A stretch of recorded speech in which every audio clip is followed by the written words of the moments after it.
a health thing, and I said, yeah, it's a tough thing to go through, especially with a baby or a young child. It's never. It truly is. It's really, really good. There's water in that corner if you'd like to. Oh, okay. Thank you. Grab one, yes. Yeah. Must not trust me. Can't figure that out. Somebody else you want. You're a pop guy. Come on. Oh, that quieted down. Yeah. Didn't know church was starting.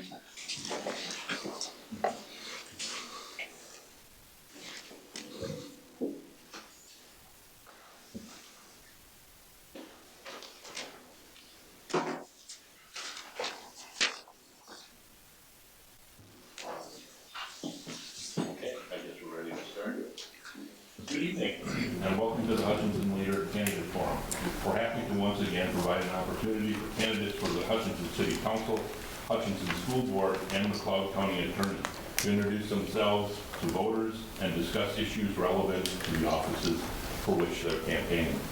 I'm Brent Shocker, General Manager of the Hutchinson Leader, and I'll be the moderator for the three forums tonight. We're happy to have an audience here in the council chambers at Hutchinson City Center, and for those of you joining us at home via HCDM. A little bit on the format for this evening. Each of our three forums will include three parts. The first segment will allow each candidate to give a 2-minute introduction of themselves. The second segment will consist of 4 or 5 questions prepared in advance of the forum. Each candidate will be allowed up to 90 seconds for a response to each question. Finally, each candidate will be given 2 minutes to make a closing statement. I will be timing your answers. When you reach 15 seconds before the end of your allotted time, I'll hold this up. And as you hit your time limit, if you do, I'll hold this up. Don't mean to yell, but I just want to make sure everybody can read it. At the conclusion of each forum, we'll have a short break to allow us to set up for the next forum and for the candidates to find their way to the dais. Now, before we get started, I want to remind those in the audience that this is a candidate forum. It is intended for the candidates to speak and to share their ideas. To make the best use of our time and to ensure an orderly process, we ask that there be no applause, cheering, or booing. Anyone who does this will be immediately asked to leave. If a similar interruption occurs a second time, the entire audience may be asked to leave. I'd rather not have that happen. Thank you in advance for your courteous attention to these guidelines. Now, let's get started with our forum. We have 2 Hutchinson City Council seats on the ballot this year. Morgan Baum and Tim Burley are running for City Council seat 1, and Christopher Olson and Dave Sebesta are running for City Council seat 2. The candidates running for the City Council are participating in tonight's forum. So we'll get started. And we will start with Morgan on the left, work our way through, and with each question we'll advance. So Tim will start with question 2 and so on. So Morgan, why don't you start out by telling us about yourself and why you would like to serve as Hutchinson City Council member. Yes, thank you, Brent. Thanks for having me, and it is really nice to see a lot of folks in this room tonight. I am so proud to call Hutchinson home. I'm what you call a boomerang. I grew up here, and in 1998, I finished high school at HHS. I graduated and went on to college in Wisconsin, and for 18 years, I had a career all over the country. And then I came home in 2016 to buy my family business. My mom's here, so I'm really speaking up. And my husband and I wanted to not only buy the family business and move back to Hutch, but also start a family here in town. And it's been a joy. I spent most of my first career as a consumer advocate for the magazine Consumer Reports. Some of you have had that in your mailboxes. We worked for public safety. We were advocates, contract negotiators, communicators, marketers. We would engage the public around different consumer issues, and I was one of the greatest joys in my life, and I still stay very connected to the advocacy world for Consumer Reports. Um, I also own the Clay Coyote here in town. I see some shoppers. And I never know how to describe my job description. So I'm the CEO, but some days I'm the spokesperson or the marketer or the HR director, or I'm the person bagging the gifts and boxing them up. And other days I'm the electrician and the plumber. I know I don't look like it, but I can do a mean kiln rewiring. Um, we're all called to serve in different ways. I come to every single council meeting, every workshop that starts at 4 o'clock before the city council meetings. Every Friday before city council, I read all of the packets. And I truly believe that the way to serve my community is listening, working, and partnering with you as your city council member. Thank you. Thanks, Marty. Next, we'll have Tim Burley introduce himself. Well, thank you for the Legion and for the leader for putting on this event. Sorry, I flashbacks. My name is Tim Burley. I'm a resident of Hutchinson and have been for 15 years. Before then, I traveled around the United States and the world for that matter. I was in the U.S. military. I'm a veteran. I worked with community development, organizational development, and management. As I traveled, my family is originally from here. My wife, Jennifer, grew up in Hutchinson, and there was that secret.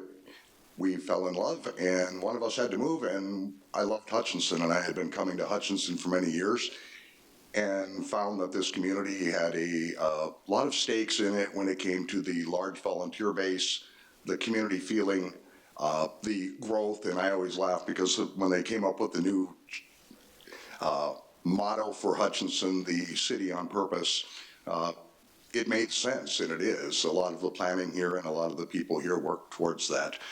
Many of the things I have done have been centered around economic development. In fact, 2 years ago, we brought the Veteran Business Outreach Center, there's only 22 in the United States, which will be joining our economic development and SBDC team here.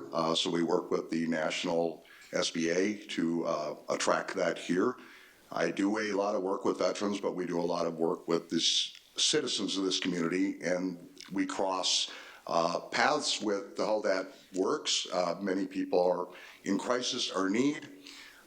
How does the city respond to economic development, growth? We have a lot of businesses and community that need assistance here. So I fall on the background of having worked with other communities. I was on the Chippewa Falls, Wisconsin, same size city council, and we did great things there, and we hope to continue that here. So thank you.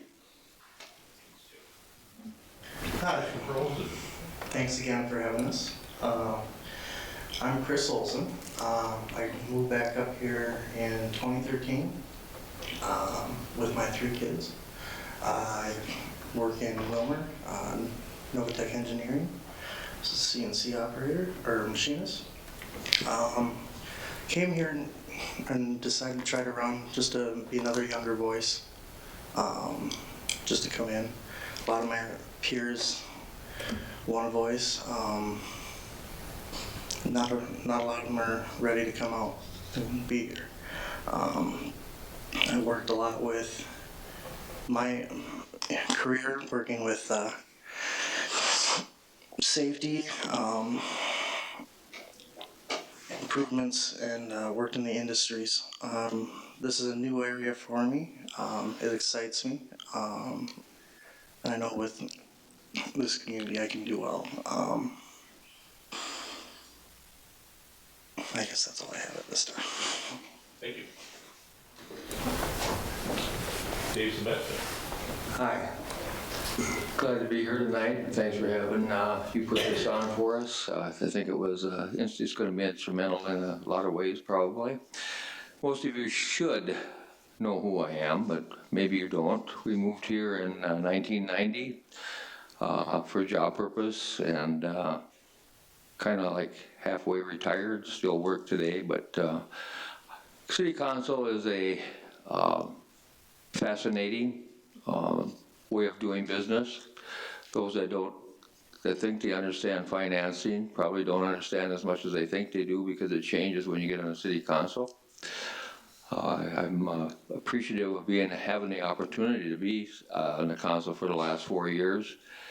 It's going to be challenging times as it comes up, but other than that, I think the council is ready to face those challenges. So I don't have a ton of things to say about my personal life, but if you want to go a little bit deeper, I'm a 36-year Lion, belonged to the Oddfellows, Hassett Valley Lodge 109 for the last 28 years, I believe it is.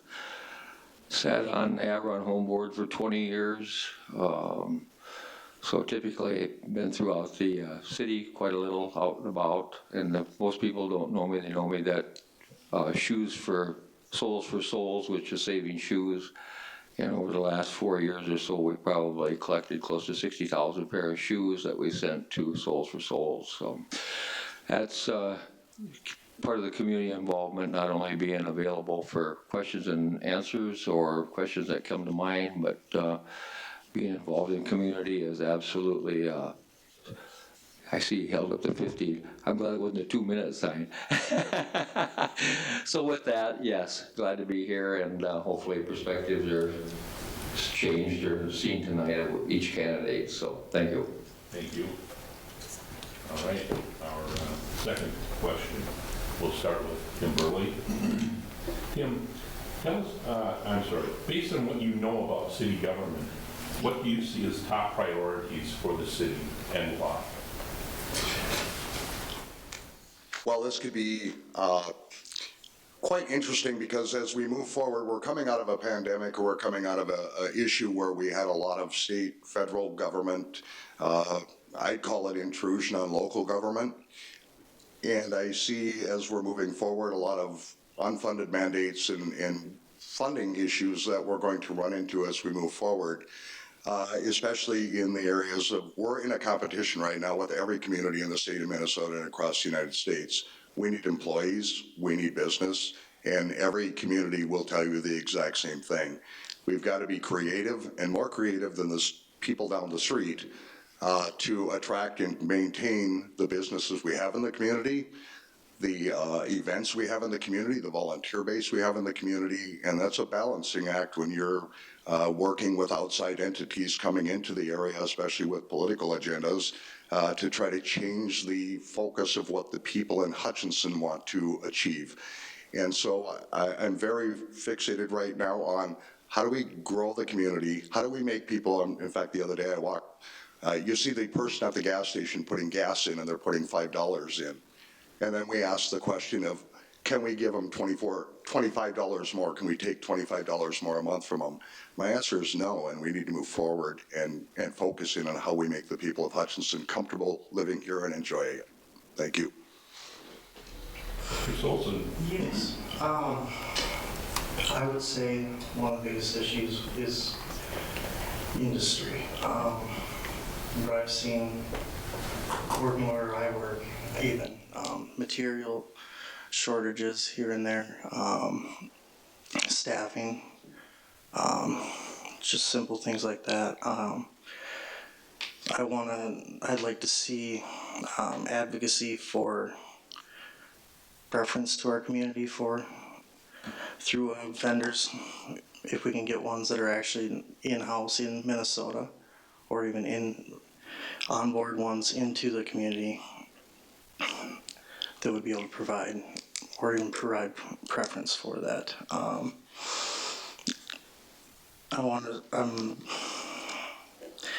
would like to see that we have the training available for the employees to bring them up to that skill set. People need employees, but the skilled ones are the ones that we can get that are skilled are gonna provide and help the companies move forward.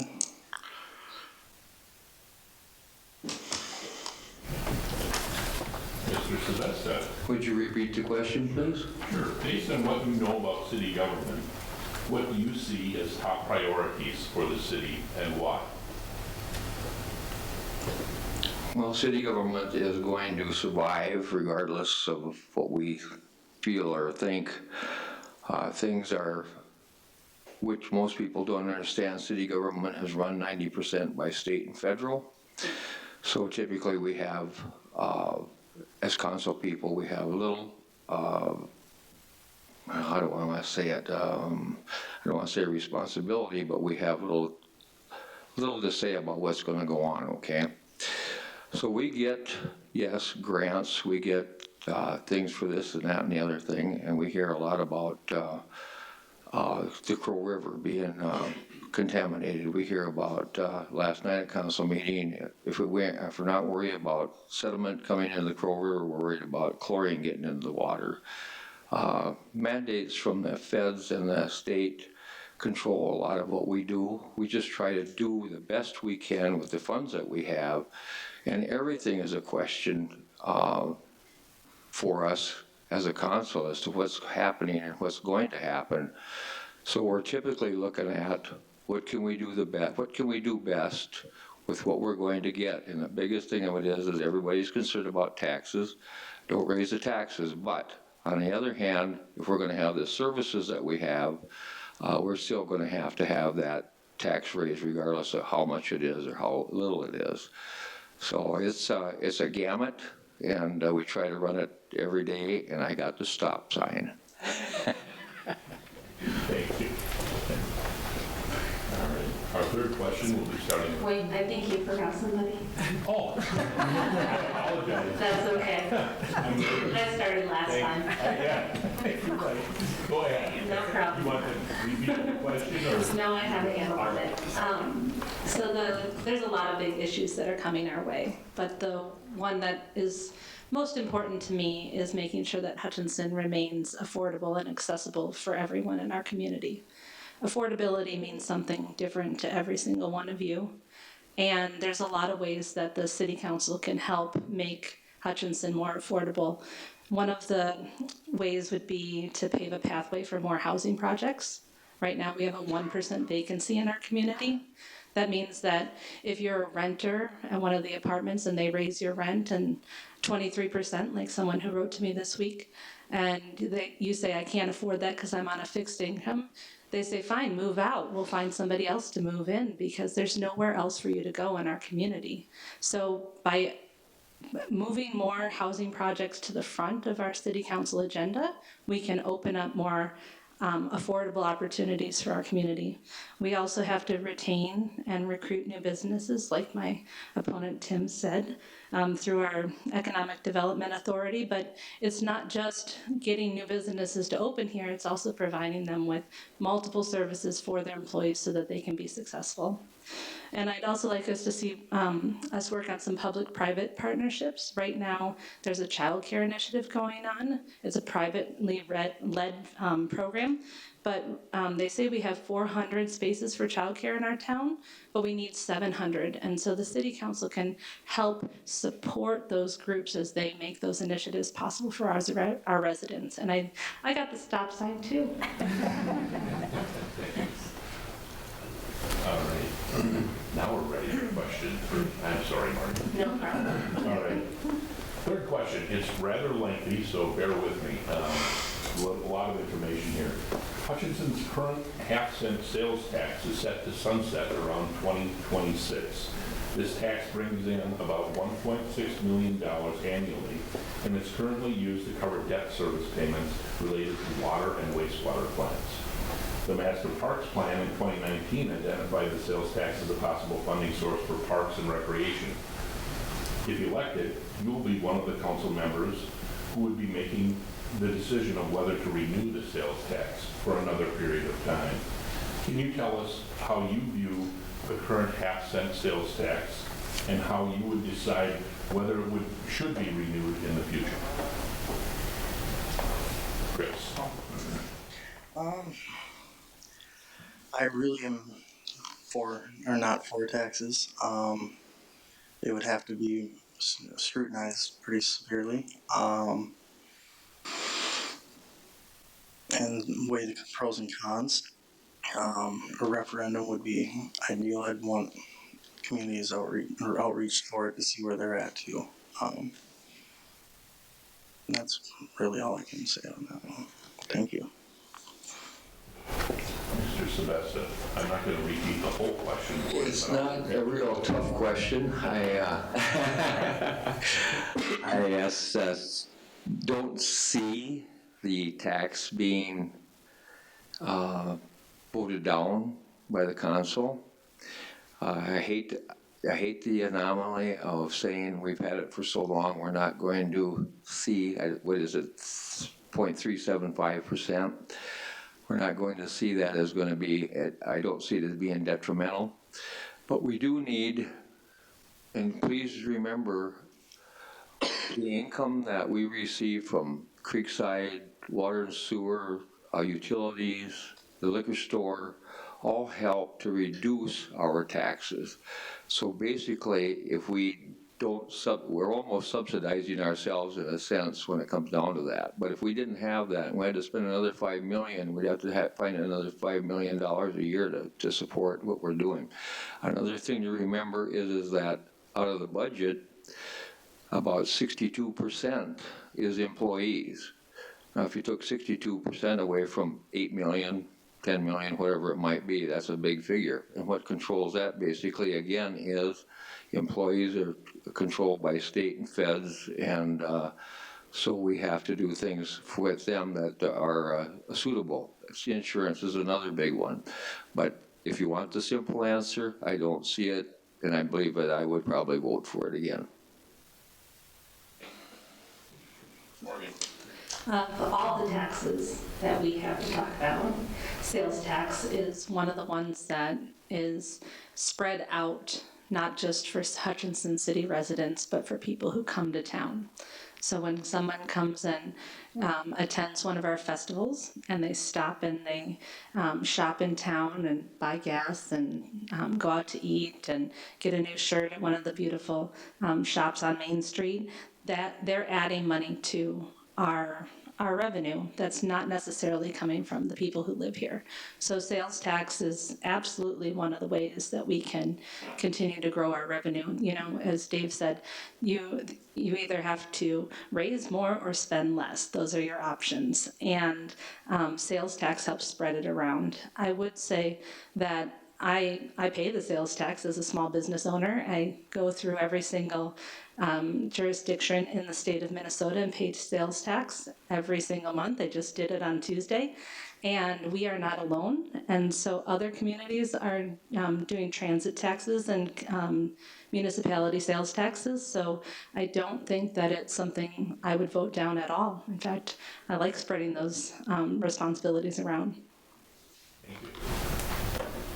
Tim. Well, this is always an interesting question, the what if. You know, we've seen what's happened to the economy in the last 2 years, and we talk about 10 years out, 5 years out, and we say, where are we going to be? Now, on taxes, I'm not a huge supporter of taxes until we look at accountability, until we look at initiatives that we can look to our citizens and look to our businesses for ideas. And I'm a very open to people communicating with me their ideas, because we never realize where we're saving money. In the past, in another community, we saved $40 million because of one person's idea. And it didn't come from the city council, it came from outside the council. It was just listening to the community and saying, this is a better way of doing things.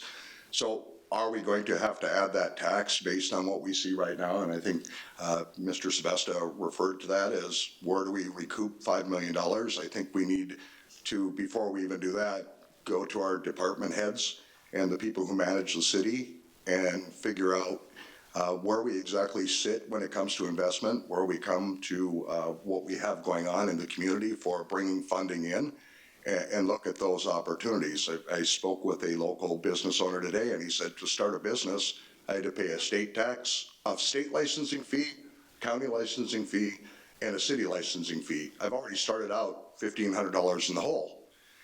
At what point do we say we have one entity and we can float that money through it? So that would be my answer there.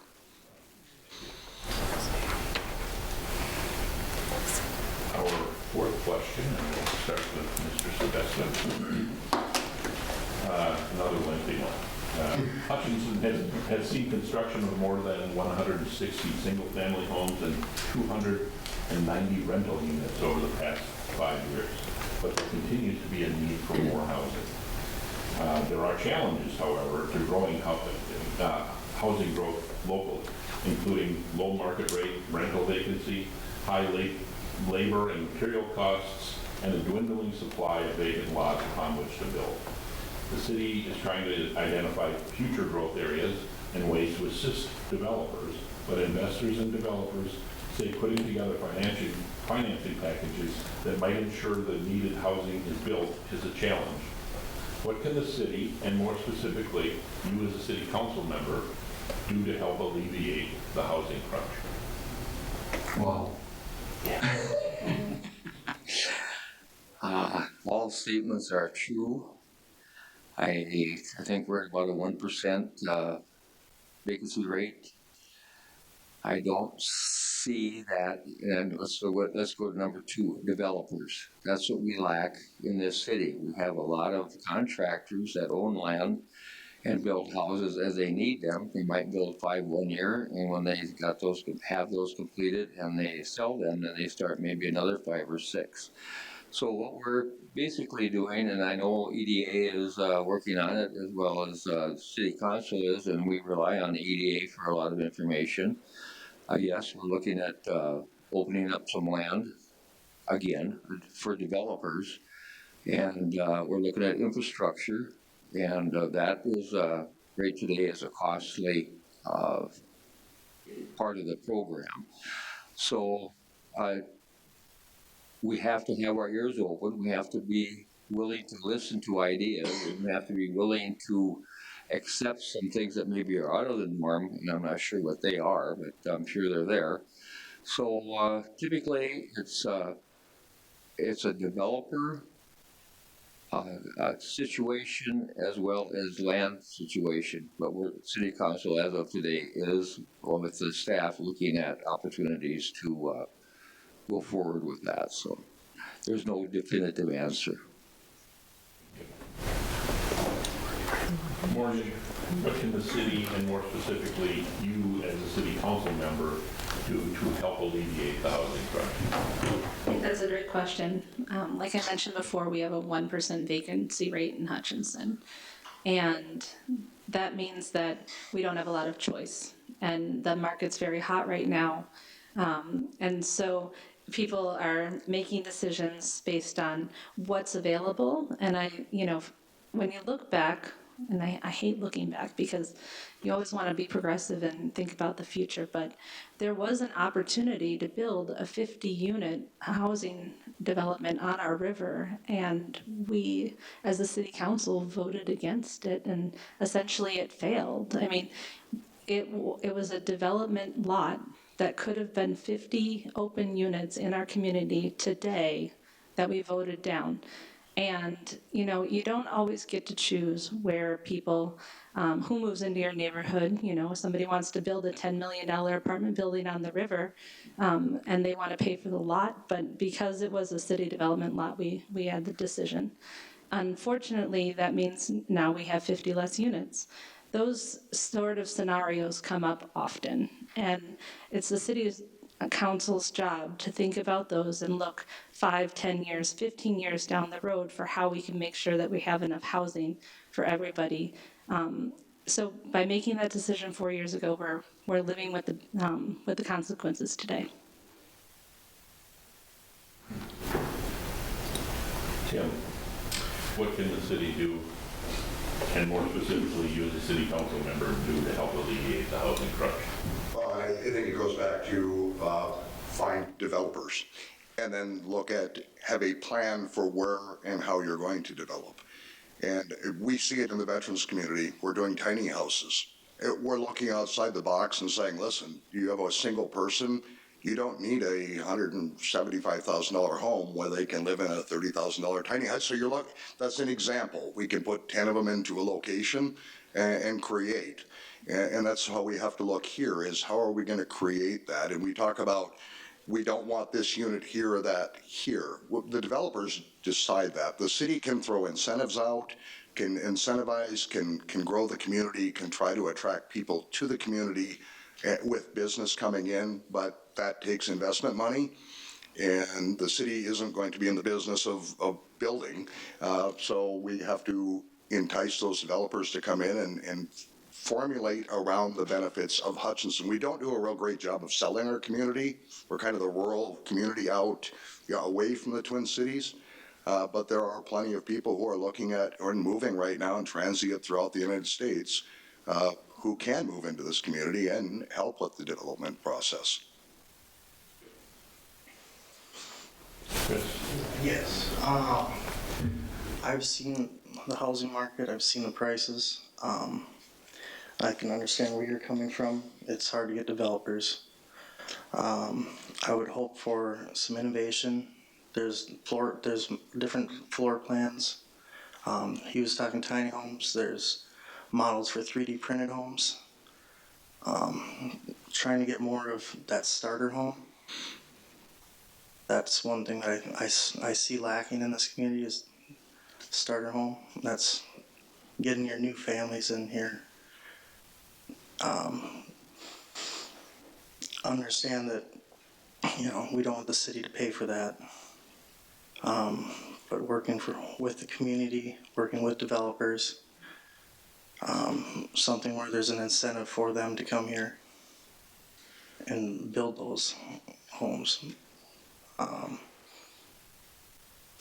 mean, I like working all sorts of I've worked other areas, lived other areas, and one of the first things you're gonna see is what's the community like, where can I live, what's the cost of living there, before I moved here, and if we can have that affordability for them, I see a good growth with that. Thank you. Okay, we're back to Morgan for our next question. Morgan, Hutchinson business leaders consistently identify the need for more workers as our community's biggest need. A 2022 study by the Hutchinson EDA found that more than 150 manufacturing job openings existed. A state Department of Employment and Economic Development survey showed an average of fewer than one job seeker for every job opening in the region. That was down from 4.7 job seekers per vacancy 10 years ago. Projections indicate that McLeod County's workforce will continue to shrink during the next decade. What can the city do to help employers find the necessary workforce? Great question. I was at the Economic Development Authority roundtable this morning, so I studied up.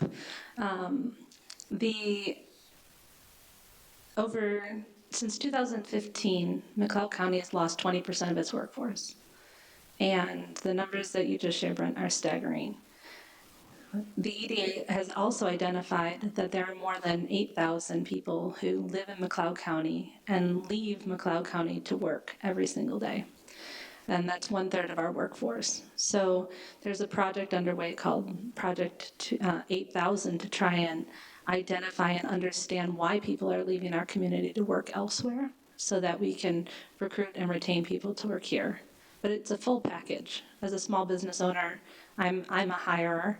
I am constantly recruiting people to move to Hutchinson to do the specialized work that I need them to do. It's very similar to many of the manufacturers, or say a dentist or a hospital, where you have to bring skilled labor to you. We work with Tiger Path, we work with Ridgewater, we work with the EDA, we work with CMTJS, the Workforce Center. We work with as many partners as possible to make sure that there's an informed, connected community of workers who can come in to Hutchinson. I think the EDA has a great idea of trying to retain those 8,000 people. Even 1%, they said today, would be helpful. But it's definitely, the city council helps with the EDA. I got the stop sign. Helps the EDA get their funding and give them direction, and I'd like to help with that project. Thank you. Well, it's interesting, we had this talk with the city administrator about a week ago. We were talking about the 8,000, and I happen to have a wife who works in the Twin Cities, and we live here. And income base and things like that. And in fact, she has a job skill that she wouldn't be able to find a position in Hutchinson to do. So we have to look at that. We've also started the initiative, and I brought up the VBOC earlier with Veteran Business Opportunity. We have 250,000 veterans who get out of the military every year. 17% have decided where they're going after they get out. Most of those don't go home. They vote 80% of the time. They're 12% of the gross domestic product of the United States. If you look at other things they bring, they volunteer 180 hours a year average in a community. We've been recruiting to that group for the last 4 years now, and we need to make some changes in how we have winter. That's one. that becomes an issue. But we have to be better about how we're marketing our community, and we have to work to get that out because we're in the same competition. Florida can sell all day based on a beach. We can sell all day based on snowmobiling. We have to change the methodology. If you go to the city's website or the community websites, it's more about the services and not about services do not attract people to a community. They do. Clean roads, all that does, but it's the recreation and what we're doing when we're not working that people are attracted to our community from. So better marketing and get out more in front of communities and people. Chris Olson. Yes. I happen to be one of those people that lives in the community and I work in Wilmer. A big factor for me, and I mean, even Wilmer sees it in the same factor. About 90% of the people that I work with directly, they don't live in Wilmer either. Cost of living's more there, or there's some issues with crime there. Then there's simple wages. I get 10%, about 10 to 15% more than the average of what I would get here in a lot of positions doing the same work. Cities 15, 20. Now that's a burden for employers. A big factor with that too is just the cost of living being here compared to some of the smaller towns. And directly with that would be housing. And let's see, just overall satisfaction. Amenities are nice. They help us, but at the end of the day, we want to be able to get the things we need for our family and have a safe community. We have part of that there, and we can do more. So that'll be it. Thank you. I'm going to be the next guy that says, repeat that question, please. Yeah. So I'm not going to repeat the whole thing. I'll just repeat the question. How about that? What can the city do to help employers find the necessary workforce?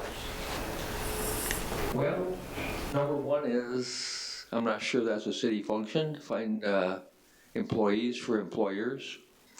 So I'm not sure what the employers are doing to enhance their positions in life. Like Mr. Burley said, everybody's vying for the same people, the same expertise, the same whatever it might be. And so typically, EDA has probably got the biggest part in that, and they do have a plan right now, as per Ms. Baum. And so they're going to try something that they haven't tried before, and I think Mr. Burley hit on the head that maybe marketing has to be changed. But again, is that a city's function? Is that a development function, which is part of the city, of course? So, and they are the experts in that, and city council typically goes by what they recommend, and I'm thinking that city council right now is behind them 100%. We do have to stop the I want to say influx, but not the influx of people coming to Hutch, but the influx of people going out of Hutch to work. They're working for basically about the same amount of dollars, maybe a few more. So what is the reason that they do go out? And we don't know that reason yet as of today, but I think we'll soon find out, hopefully, with the surveys that go out and that type of thing. But I still think it's an employer-based question.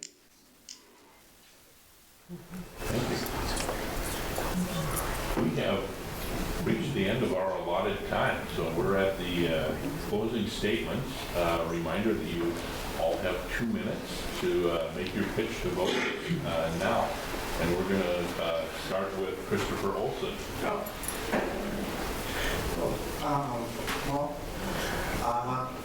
Like I said, I am a younger voice.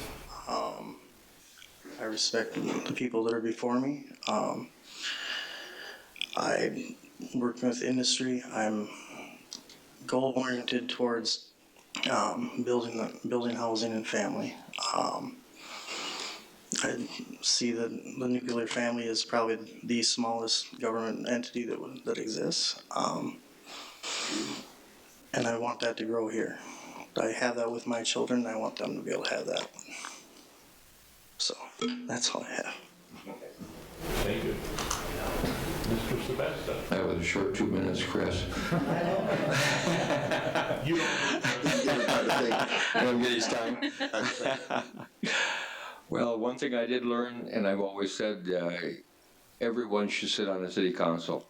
Everyone should sit on the school board. Everyone should sit on some sort of a council so they understand how things operate.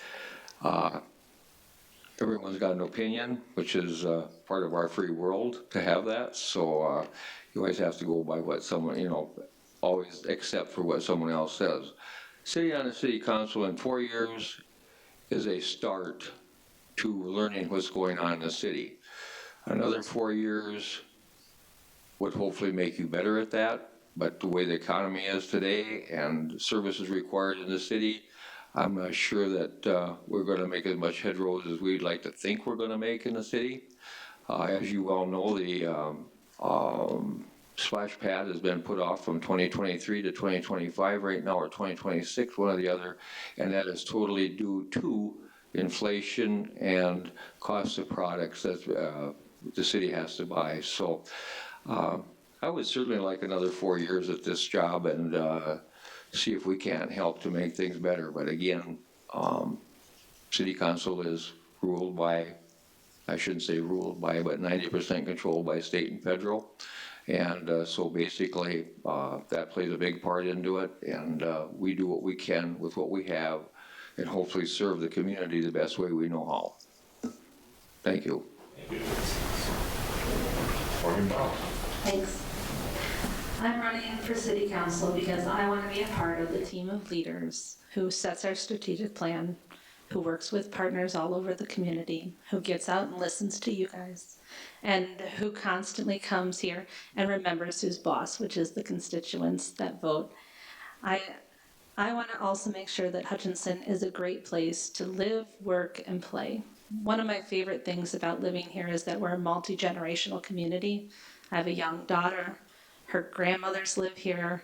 And as long as we continue to make Hutchinson affordable so that all members of our community, including our fixed income senior residents, can stay, then it will feel like a really whole community that I want to be a part of. One last thing I'd like to say, and I know it's kind of obvious, but while qualified for this position, there's one thing that I can do that the other folks on this table can't do for the city council, which is serve as the first person voice as a woman and a mother on our council. If elected, I would be the only female voice and mother serving on our city council for the next 4 years. So please take that under consideration. Again, my name is Morgan Baum. My telephone number is 512-809-7771. All of you got my postcard in the mail. It went to every household in Hutchinson, and it has my information on it. I'd love to talk to you. I drink coffee and wine, and I'm available almost every single day between now and November 8th to ask or answer any questions you have. I truly am a person who likes to go out, visit, and together we can work to make Hutchinson a great place to live, work, and play. Thank you so much.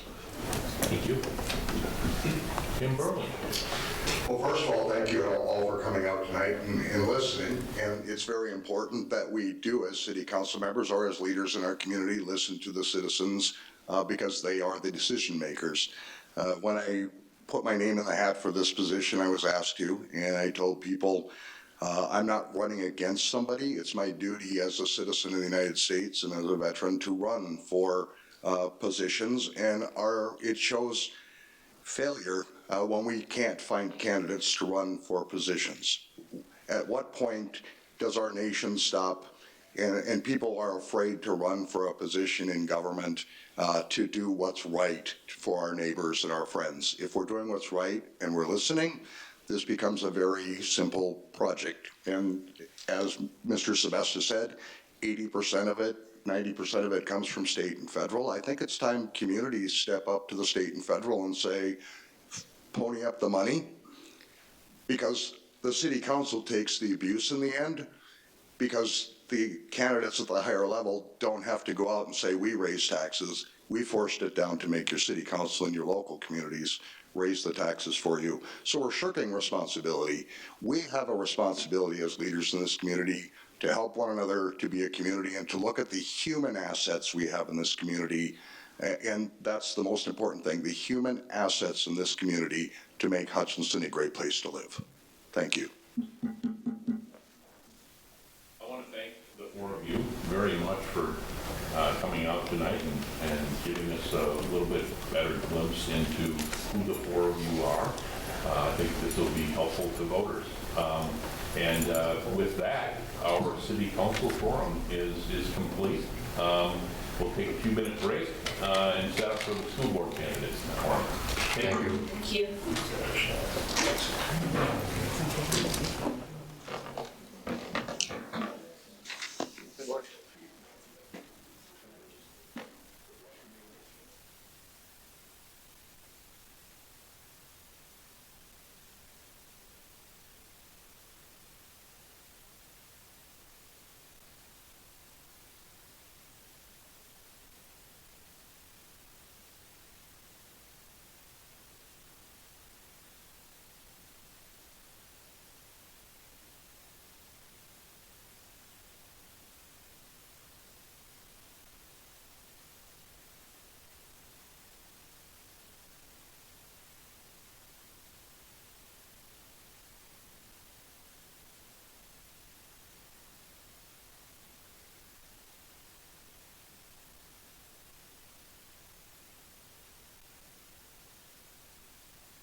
All right, so I'm trying to ask them a little bit.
I'm just waiting a minute for HCVN to tell me we're ready to go. We're having a little bit of audio problem.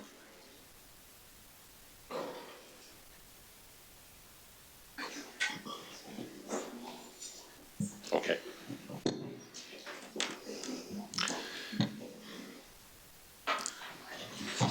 All right, well, we'll get started.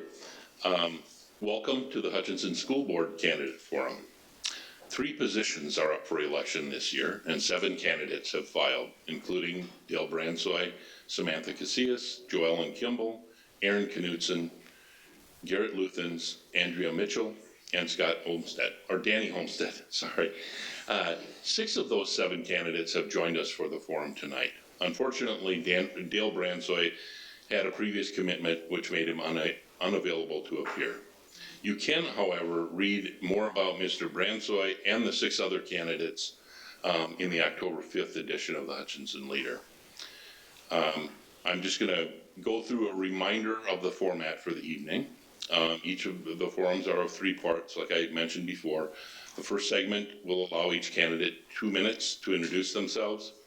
Second segment will consist of 4 or 5 questions prepared in advance. Each candidate will be allowed 90 seconds to answer. And finally, each candidate will be given 2 minutes to make a closing statement. I will be timing the candidates.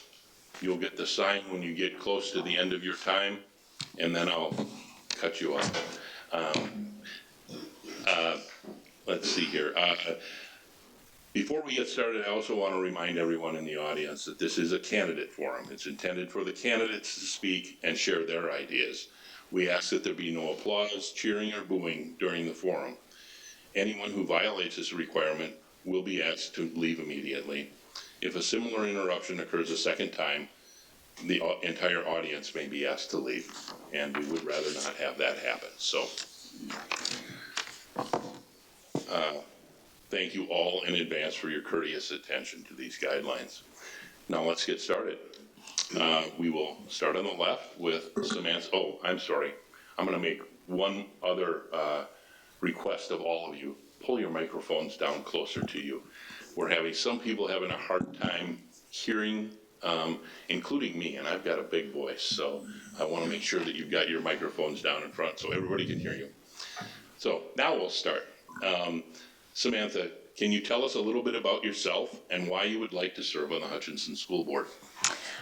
Yes, my name is Samantha Casillas, and I just want to say it's amazing to see so many faces here. It just means we're all passionate about our children. I've been married to my handsome husband, Julio, for 5 years, and we have 3 children. Becoming a mom is really what ignited my passion for kids and their success. I believe creating an environment that nurtures children's passions, confidence, and growth is essential for success. I myself do homeschool right now, but as of right now, I don't plan to next year. So I felt that this was the right time to hop in and get involved. And this gives me the full motivation to see the success of the schools here. And I also love the community involvement. I've seen the camaraderie this town has for the schools, and I just want to be a part of that. I want to see the schools seen for their amazing academic success that gives each and every child the equal opportunity to flourish and unlock their potential that they have in the academic world. If I'm elected, I want to be a voice for the children, the teachers, and the parents. I want to see teachers and parents coexist in their child's academics and have that bridge be built between the two. Parents want to have that transparency and to feel heard, while parents want to feel appreciated, or teachers want to feel appreciated. So I think coming together in such a divisive time and showing love instead of hate is really crucial for our children, and I want to be a part of that. Thank you. Thank you.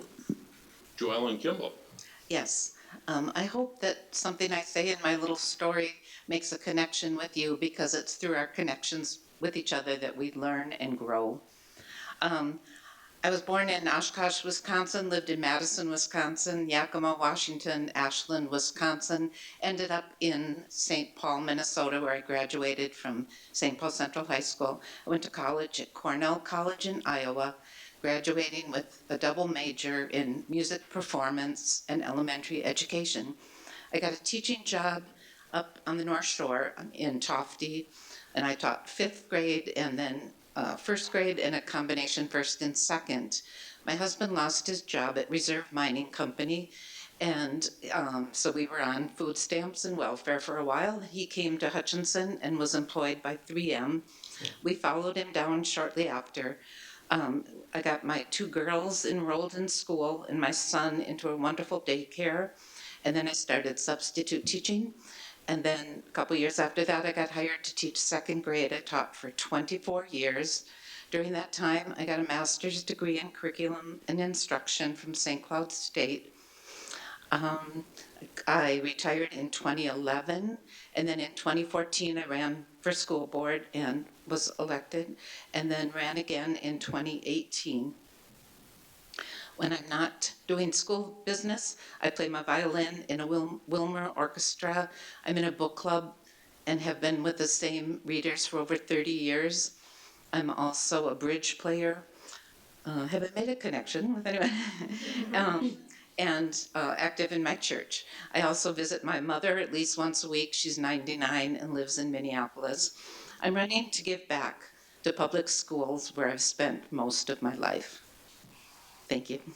Thank you. Erin Knudsen. Thank you. Good evening. I am Erin Knudsen, and I'm running for re-election to the Hutchinson Board of Education. Before going into further introductions, I would like to thank the leader for organizing and hosting this forum, and to my fellow candidates for their participation. I would also like to thank the community for placing their trust in me as a representative to the school board for the last 2 years and for their interest in this election. I hope that this forum affords the opportunity to become acquainted with all of the candidates' qualifications and intentions. I was born and raised in Hutchinson. My father was a teacher in a neighboring district for 30 years. And I think when your parent is a teacher, you are taught early and often about the value of education. And it is the sentiment that I still carry with me today. I pursued my undergraduate degree at Iowa State University and then completed medical school and my pediatrics residency at the University of Minnesota. I have been a physician in this community for 12 years. In this time, I have served varying roles as well as being a clinician, like chief of staff, been on the McLeod County Child Protection Team and on our maternal child health committee. I am a mom to 4 children, and I am proud to say they are currently attending 4 of our 5 district buildings. I have been on the school board for the past 2 years, serving most recently on the facilities, the Parks and Recreation, Community Education, and Staff Contract Negotiation Committees. As a pediatrician in this community, I have spent my entire career engaging with children and advocating for their physical, psychosocial, behavioral, and academic needs. In doing so, I have built strong working relationships with families, educators, specialists, therapists, and mental health providers. My expertise in the care of children and my experience in multidisciplinary collaboration are unique qualities that I hope to bring and continue using as a member of our school board. Thank you. Thank you. Garrett Lucas. Hey, myself, Garrett Luthans. I was born, semi-raised here. My parents separated, so I did get the luxury of living in 2 separate homes for a while. So my education started here, moved to the cities around Mound for a few years, and actually came back, finished high school out here, then returned back to the cities to get a business degree. Then shortly, while I was trying to finish that up, met my wife, and she made the comment, "I don't date losers, so finish college." And that is actually a factual statement. She's back there if you want to confirm it. So I expedited college quickly to get that done, and then I got a phone call the day I graduated from the family to ask if I would come home and run the dairy farm. And now that's what we've been doing, raising 2 children along with my brother. For the question of why I want to be on the school board, we all are part of our children in different ways. My wife does Girl Scouts, fast pitch. Myself, I just want to be involved in education in this way. It might not be the soccer dad or what have you, but not policy, but being part of society was important for us growing up. On the township, serve on dairy association, so it's just how our family came in this way. It's not the ideal way of like, hey, go hang out with your kid playing softball. It's more of, this is a different way of coming together and showing different things of how you guys come together. So thank you guys for coming out and listening. Thank you. Andrea Mitchell. Good evening, and thank you everyone for coming out tonight. First of all, I would like to thank my family, friends, fellow board members, and the community for your support during this election. I was born here in Hutchinson, and I've lived here a large majority of my life. I graduated from Hutchinson and received all of my general education college credits when I graduated high school.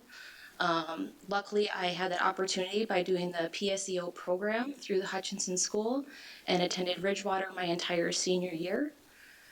With that being said, I was able to graduate from Mankato State University in 3 years' times. I got my degree in law enforcement.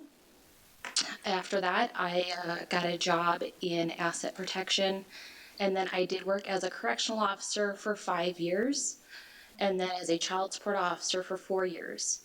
These jobs have afforded me the ability to see so many people in so many different lights.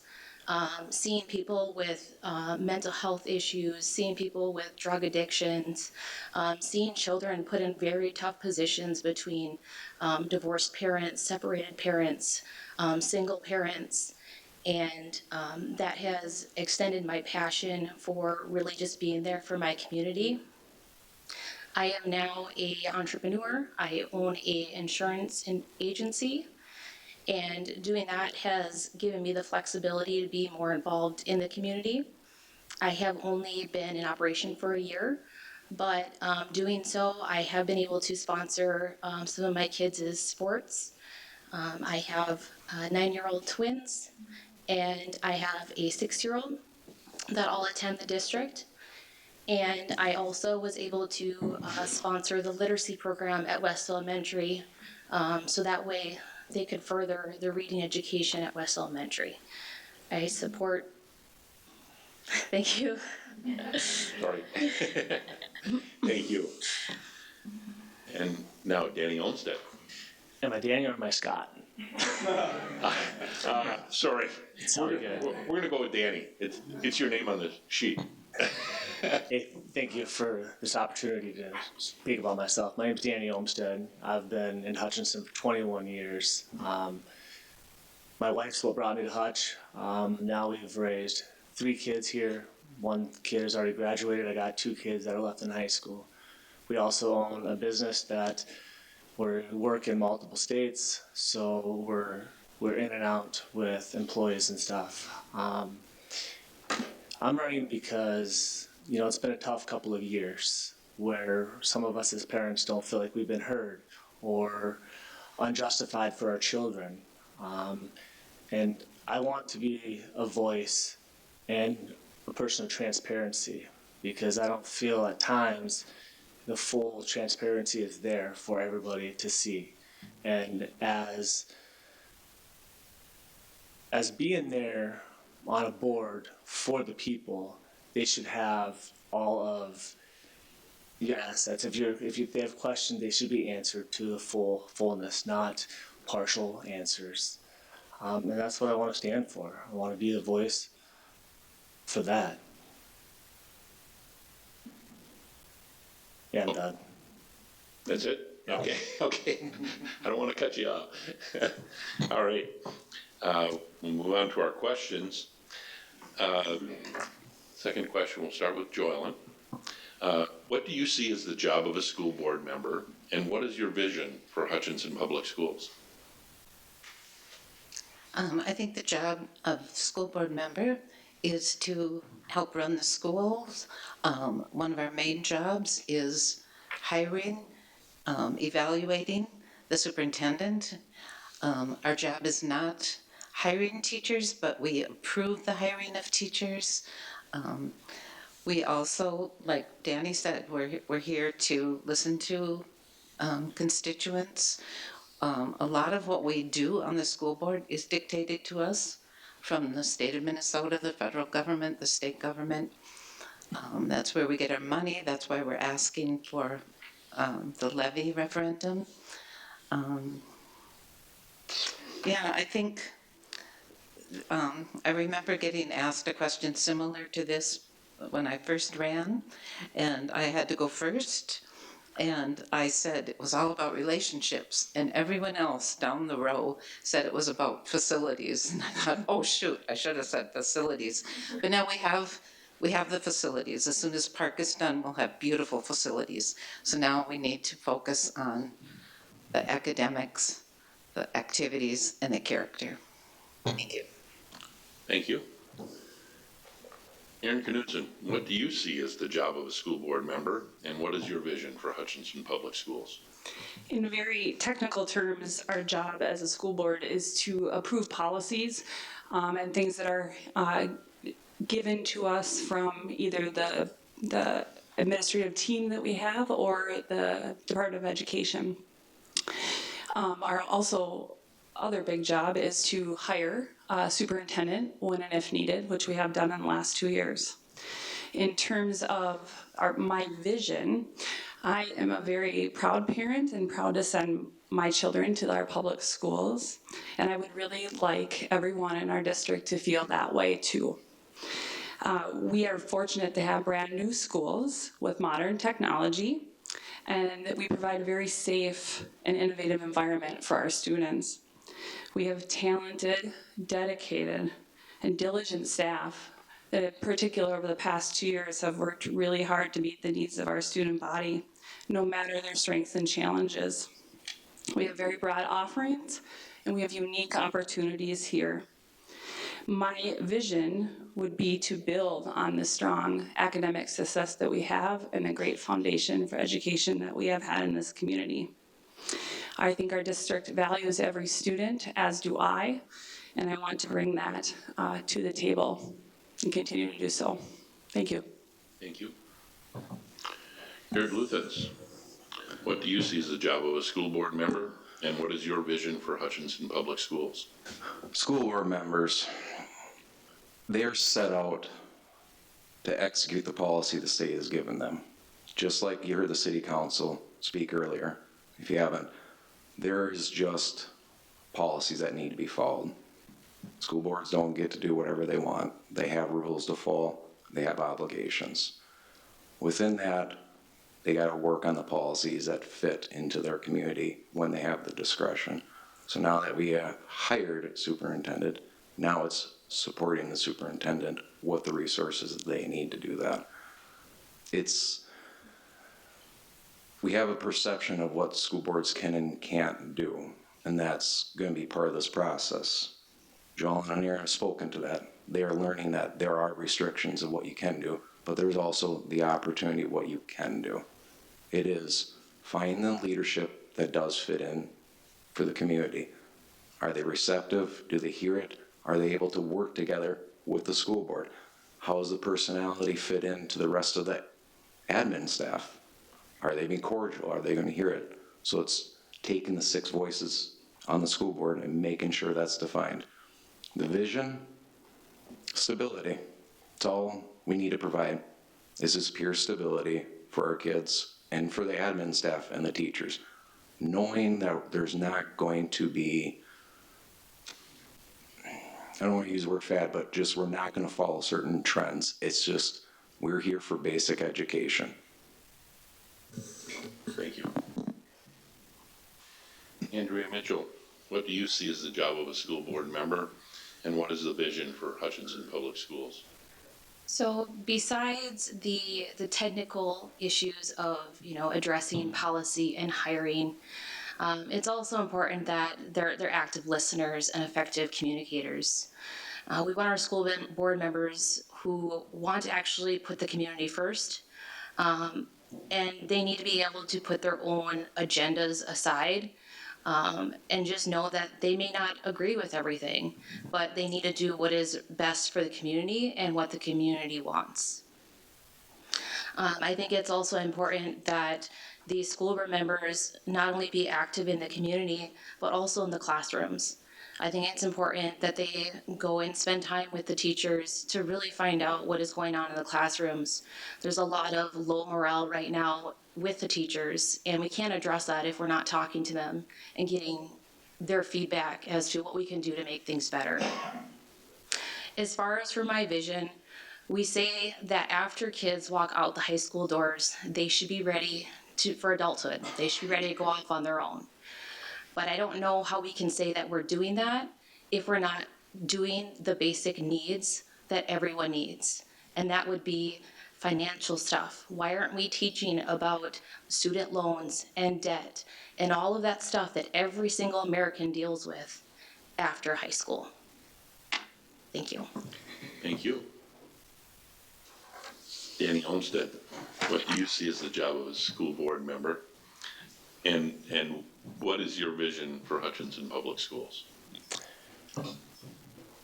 An overseer, helping making sure the policies that are in play are actually being implemented by the administration, and helping to govern the new ones that get pushed down from legislation and from the state, to make sure that, hey, if we have to go by them, we have to. But if they're ones that they're just trying to push that aren't in law, that we don't have to abide by, if they don't fit our community, then we don't want them here. So that's what I want to do. I want to help make sure that our community is doing what we have to for our schools, but the stuff that they want to push down to our schools that doesn't have to be here, that we don't have to follow, doesn't get into our schools. My vision for the school is we have great facilities, we have great teachers, we have a great administration staff, some that have been here for a while, some that are new. We have great people on the current school board. So it's to make it so we can all unite and have morale from the top all the way down, so that when the morale of adults is good, the morale of students will go up as well, because they'll feel safe, they'll feel wanted, and they'll feel loved. Thank you. Well, I don't know what hasn't been said, but I guess I see the school board members as the people that they work for the community, not for themselves, but for you guys. So they need to listen to the attitude of the community and put that into play into their visions for the school district. Obviously, they provide leadership for the school and the staff. I think that one of the biggest, most important things is for them to be open communicators and listening. I would love to see school board meetings for us to be able to go up and speak on something that doesn't have to be on the agenda, and for us to, not be limited to that, and to have more open communication in that area. And my vision would be that the academics are so amazing here that our neighbors are like, oh my gosh, I want to enroll my children in that school, and that, they're providing good fundamentals. I'm not afraid to put my kid there because I don't know what they're teaching. I feel comfortable sending them. So solid academics and open communication with the whole community. Thank you. Thank you. Our next question, we'll start with Aaron. Mm-hmm. Some have expressed, as we've heard here, a concern that the current school board does not listen to public input. How would you describe the school board's current relationship with the public? And what, if anything, should be done to improve communication and input on school district related issues?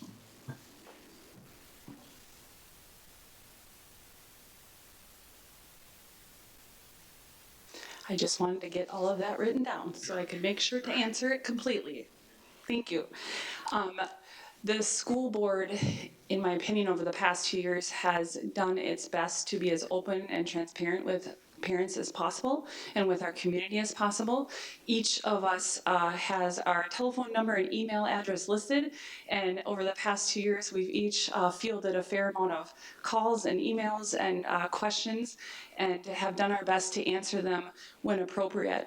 And when it is a bigger decision that we can't answer ourselves, we've certainly tried to bring that forward and then bring back some communication to the person that we've talked to. What I can say about public input is that I think that we all very much value it. As your representatives for the school board, we very much want to know what your feelings are, what your attitudes towards things are, what your vision is for your students and your child's education. And I think we're all very open to having that conversation and that dialogue. And we'll continue to do our best to be that way. Thank you. Thank you. Garrett Luthens. Just to clarify the question. Sure. It was, what's the school board's relation with the community and how do we take better input? Is that the general gist? Yes. Yep. In reference to the last couple of years, hindsight is easy right now. Do I believe the school board did the best they could with the knowledge they have and the resources? Yes.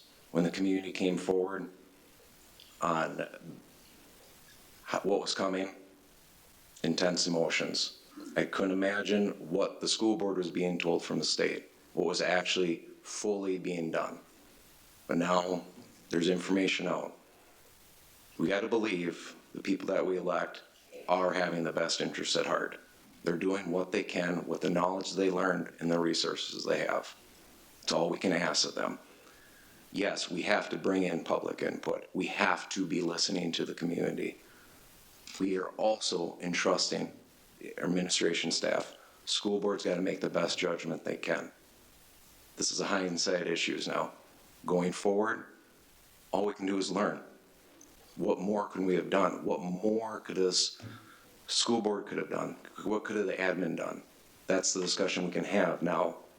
Knowing that, what better communication channel should have happened? Should we have more open forum at the school board? Should there be a more open time limit? Is there a reason why it's set up? That's the questions to ask, but why did it get sent that way is the big thing. Public input, it feeds into what I was saying, it also is the responsibility of the public to bring the input, but if school or administration does not have maybe the easiest option, then let's figure that out. What other option does the public need to get the information to the board or administration? Thank you. Andrea, would you like me to repeat the question? Please. Okay. All right. Some have expressed the concern that the current school board does not listen to public input. How would you describe the school board's current relationship with the public? And what, if anything, should be done to improve communication and input on school district related issues? So to me, the way that we run things right now isn't with the times, right? We're in a very technology based era. And the way things are set up right now that, you have to come in person, you have to, essentially make this big announcement that you want to talk to the board. I feel like there can be way more things get to be like streamlined, whether that would be something like on the district's website saying, here, this is for you to ask your questions. Here, these are frequently asked questions. I just think we could really use our technology better to be able to be more open and give the community more opportunities to provide feedback. Thank you. Danny Olmsted, would you like to repeat the question? I think I got it. You got it? All right. I agree with a lot of what Garrett said, and I'm not here to step on toes. I get there is some stuff that had to be done over the course of the pandemic. I'm not going to sit up here and say that there was some stuff that didn't have to be done.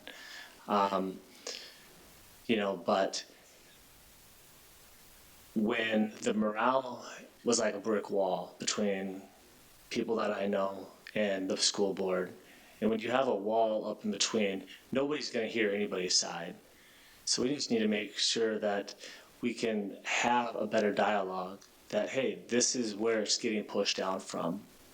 As a parent, for me, it felt at times that it was more of, hey, this is what we want our policies to be, even though it was still open for what we could do in our school.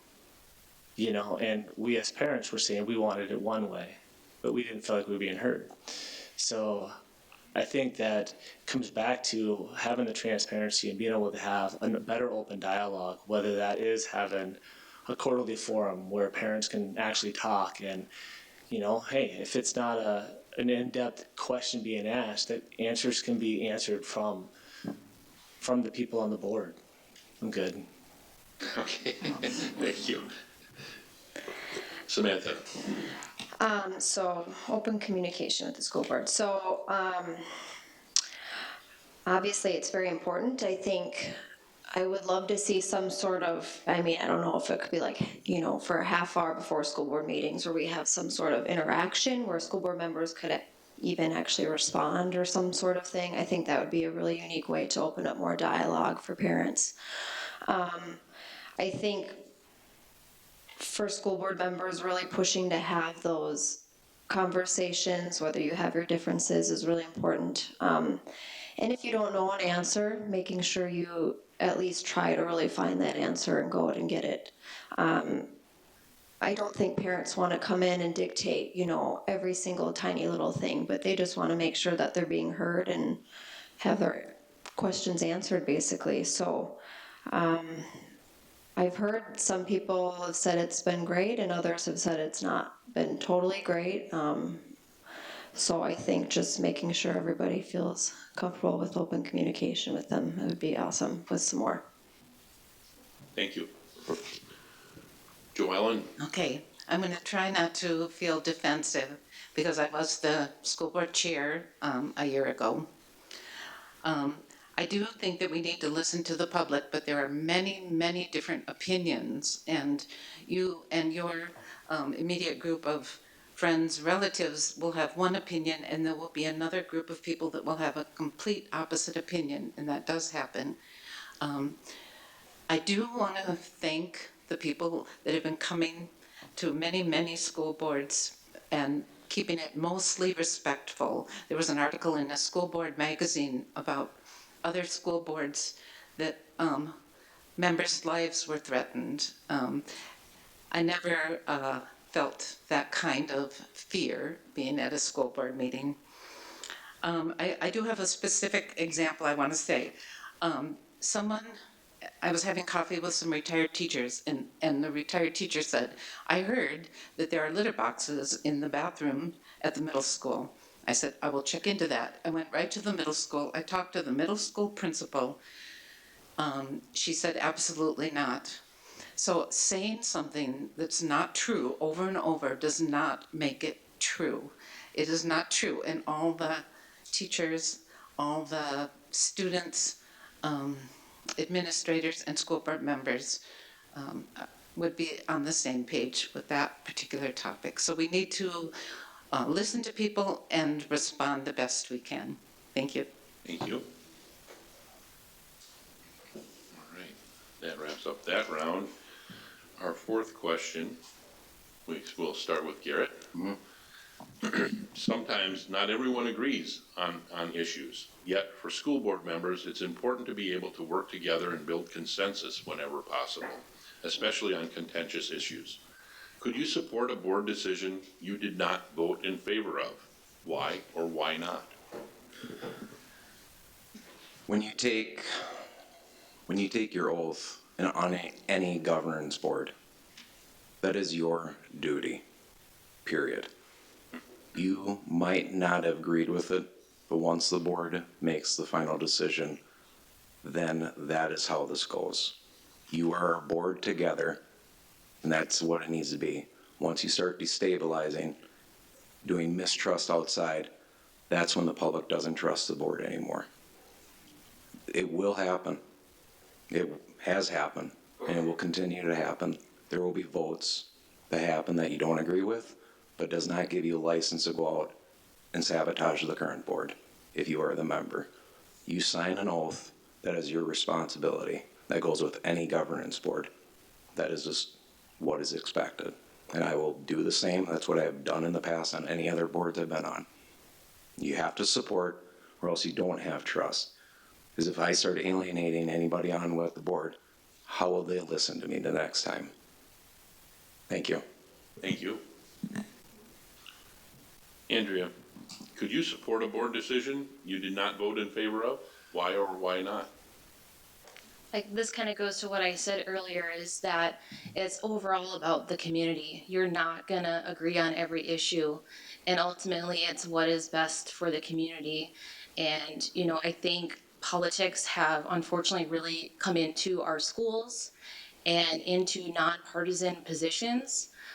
This is a nonpartisan position, and I think it needs to remain that way. And by being in this position, you need to be able to put your personal views aside. Thank you. Danny, could you support a board decision you did not vote in favor of? Why or why not? Yes, because it's not about me. It's about the unity of the board, you know, and there's going to be times where you honestly just agree to disagree because it's not about an individual. It's about a collective, trying to keep the morale up, trying to keep the unity of everybody else up as well. And if I'm going to have a negative attitude because it wasn't me, then guess what? It's going to drag down other people, and it's going to take down the whole environment of the whole school system. Thank you. Samantha? Yes, I remember the question. You're good? Yep. Okay. I think, of course, I could. there's obviously going to be people elected with very different opinions and views, and hopefully we're all just trying to follow what the community wants and what's best for our schools, but we'd have to come together to work as a team to be that voice for the children and for the district. And if we're speaking negatively about each other, you know, sharing things that are inappropriate or just, yeah, bring morale down, I just don't think that would be good. So I could definitely support, you know, whether you agree or disagree with the levy, you know, as a school board member, you'd have to go forward and work together with that and use that best you can. Thank you. Joellen? Okay. Before we vote on anything on the school board, we have it on the agenda and we have time to do the background work, to read about it, to ask questions, to find out, to make the best decision we can. And then we vote our conscience, and we have to attempt to keep children and students at the forefront of all our decisions. Thank you. Aaron, could you support a board decision you did not vote in favor of? Why or why not? So when we are faced with really any topic, not just controversial topics, I think as a board, we are doing our best to first do a deep dive into really understanding the issue in play. We try our best to educate ourselves, and I would hope that we do this as a team so we're all getting the same types of data and information. And then I think lastly, it's important for us all to have an open, honest, transparent, respectful, and professional discussion or dialogue about it. You're right, we may not always agree, but in fact, in the last 2 years, we've not had very many votes where we all didn't vote alike. So I believe we have more in common than we actually have different from each other, and we all value keeping children at the forefront of our decision making. I would like to give a personal example in my everyday life of how this comes up. As a physician, I often will use my education, my background, and my experience to try to help families make decisions about the health of their child. Those recommendations aren't always taken. Sometimes families opt to make different decisions, and I have to be okay with that for the sake of our working relationship. Thank you. Thank you. This will be our last question before we have your parting statements. And we will be starting with Andrea. Andrea, we have seen recently the move in some districts across the country to remove certain books from school libraries or curriculum. How would you handle concerns about specific books and their subjects in the Hutchinson schools? And would you support removal of books from the library or curriculum? Why or why not?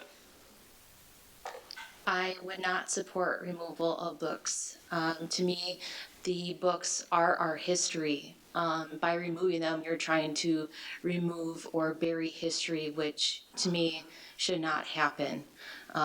We need to be able to learn from our past, and the only way we can do that is by exposing our past.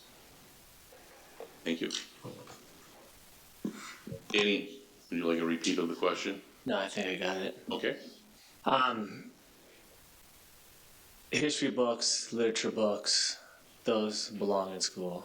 Some of the other books that are being put in other schools that are being pulled out, that have no beans to the age groups that they're being pushed on, yeah, they don't have a place in school. So I would say your traditional school books, yes, but your books that are pushing agendas, they don't have a place in libraries or in classrooms. Okay. Thank you. Samantha, how would you handle concerns about specific books and their subjects? And would you support removal of books from the library or curriculum? Why or why not? So first and foremost, I would have, hopefully the parent can bring it up to teacher, principal, and then we can discuss it, and I'm sure it has to go through an entire process to even be looked at and whatnot, but I agree that I think obviously history books are there to stay, the important things, and we shouldn't change those, but I have seen several books that have been in schools that I agree are not meant to be in school, especially for specific ages. And so if I were to see some of those in Hutchinson School, I would petition for parents to come forward to ask to have them removed. I've seen some. If you want examples, feel free to message me at all, and I can send you some so you're aware. Not sure that we necessarily have a particular one, for example, in our school district, but I have seen some in other Minnesota school districts. So, Thank you. Joellen? Yes, I think we have well-educated media generalists who run our school libraries, and I think they have the expertise to order books, choose books, and then it is the students and their families to decide whether they're going to read the books or not. I do know from my experience as a second grade teacher that, like you say, don't run to a child, they're going to run. If you say, don't read this book to a child, they're going to want to read that book. I can think of 2 books I read recently. One of them was called Give a Boy a Gun. It was about a school shooting. It was an amazing book. Should everyone read it? Maybe not. Another one was called Bus 57. It was also about violence on a public bus. Should everyone read it? Maybe not, but I learned a lot from reading it, and I think age-appropriate literature. I just don't think we need to get into the business of banning books. Thank you. Aaron Knudsen, would you like the question repeated, or? I think that I have it. Thank you. All right. As an avid reader, this is a very difficult yet important question for me.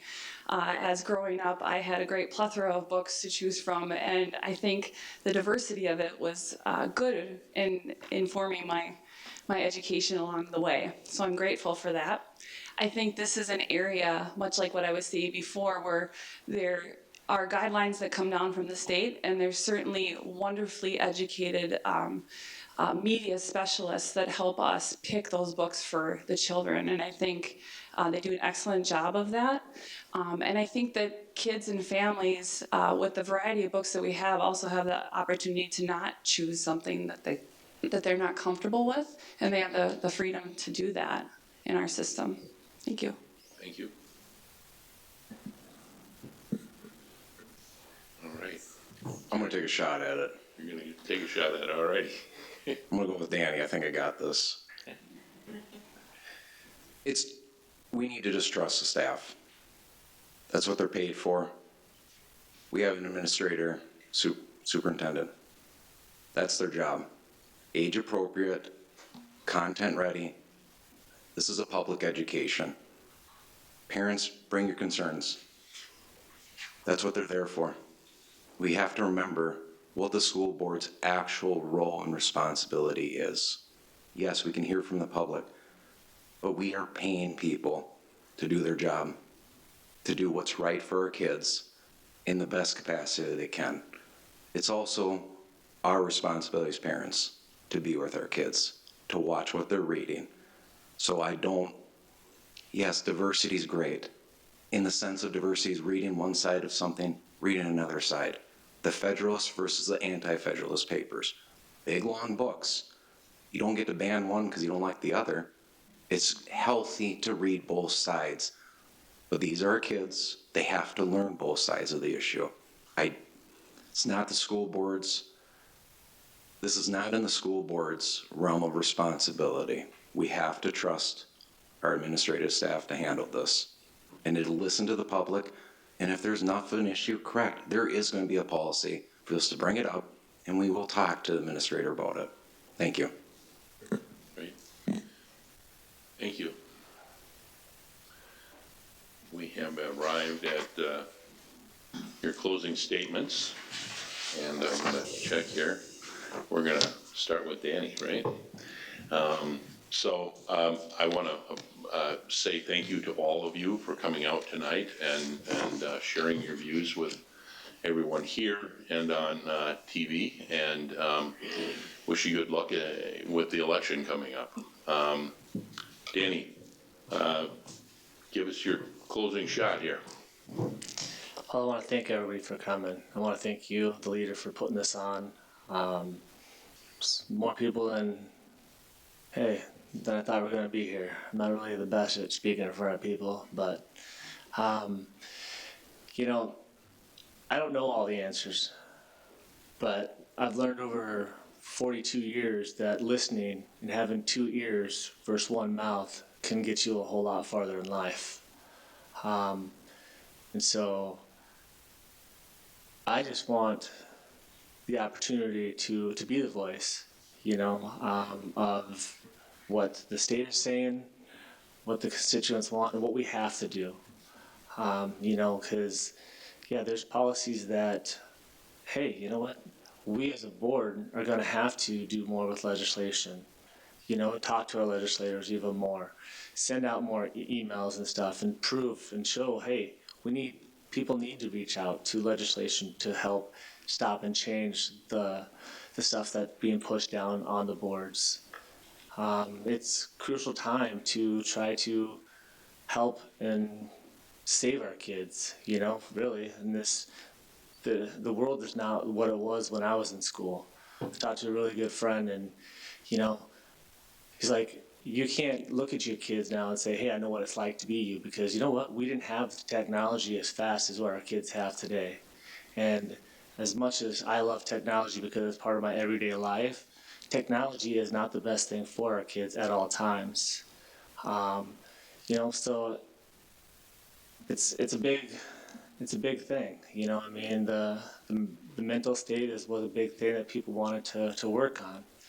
And yeah, I'm good. All right. Thank you. Samantha. Thank you. So as I sit up here, I'm choosing to speak as a mother, and those of you with kids, you know that side that comes out of you when you become a parent. It's that fighting side, that side that you want to stand your ground in every situation for your child, and I have a strong fighting side. And if I'm elected, I promise to stand for each and every one of your kids equally, despite whatever challenges come.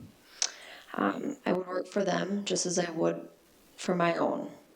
I don't have all the answers to everything, but I promise that I will work hard to try to find those answers that come my way. I don't want to be elected just to skate by, but I really want to thrive and promote excellence in our schools. I'm young, which provides endurance and tenacity. And I thought, this would be a good opportunity to show our young kids that, we always tell them to go out and make a difference. And so I wanted to lead by example in that area. And honestly, I kind of know what it's like to be in school a little bit in this era with technology. And I know the difficulties that come with it, and just the, internet bullying and just the crazy things that do come with it. So I do understand high schoolers a little bit. I mean, even a lot has changed in 10 years too, but I promise to be open-minded and communicative with whoever comes my way. And I'm someone who can have open conversations with opposing views, and I'm open to listening. So I want to build that bridge and come together to create academic excellence in creating strong children who are ready to take on the world. And I sincerely appreciate all the support I've had so far, and I want to be that voice for kids and teachers and parents. And I appreciate your vote for me, Samantha Casillas. Thank you. Thank you. Joel and Kimball. Yes, I forgot an important fact about myself. I am old, but being old, I have the reward of 11 grandchildren, 2 of whom graduated from Hutchinson schools. I just want to talk a little bit about some of the activities that I'm participating in right now. Every Tuesday, I walk a group of children from Park Elementary to Faith Lutheran for their choir practice. Tomorrow, I will be going to the high school and mentoring several 9th graders. I'm on the task force studying the daycare issues in the Hutchinson area. Friday, I'll be volunteering at the ECFE family event. In a couple weeks, I'll be ushering at the high school musical. I recently attended a webinar on seizure-safe schools. And then, of course, I serve on several committees, facilities, teacher quality, and relicensing, the world's best workforce, and I'm currently the vice chair of the school board. I just want to say that there are plenty of volunteer opportunities for everyone in our schools. And whether I'm reelected or not, I will continue to be an advocate, a cheerleader, and a volunteer for ISD 423. Thank you. Thank you. Aaron Knudsen. Thank you. In seeking election to the school board, I do so as a mother, a physician, a proud former Hutchinson High School graduate, and a longtime member of this community. I am not running with a specific agenda other than that kids are my passion, and providing the best educational opportunity for them is my priority. We have a district to be proud of. I seek re-election to build on the solid educational foundation that already exists and continue the strong tradition of academic excellence in our community. In preparing for this event tonight, I reviewed what the Minnesota State School Board Association considers to be outstanding school board members. They have the following qualities: motivated by best interests of all students, passionate about public education, able to make difficult decisions, are strong communicators willing to listen, they're believers in the democratic process, willing to spend time and energy on school board business, committed to governance training, able to function as part of a team, collaborative, and trusted. Serving on the school board is a great responsibility and also a great honor. I urge you to vote for candidates who have the passion, experience, and expertise necessary for this position. I have enjoyed the opportunity over the last 2 years to combine my personal skill set with my interest in and appreciation for education. I recognize the many benefits that great schools provide and the impact that a quality education can have on the life of a child. I want that for your children, for my children, and for all children. I humbly ask for your vote this November. Thank you. Thank you. Garrett. All right, so I went through about 7 closing arguments in my head there, and they all failed. So we're going to get a 30-second lesson on cow biology, and we'll wrap it up of why I'm asking for your vote. And we have one person in the audience that will know what I'm talking about there, sir. A cow has 4 chambers. You need a feeder and keep it steady. You can't change the meal. It has to be consistent. Every day, day in and day out, the same time, every day. She needs to count on that meal to be the same. Inside of her, that is a living, breathing organism inside there. There's a lot of requirement that animal needs to do inside that stomach to make her tick and make milk and grow and have a baby and push it out and do it all over again every 13 or 14 months.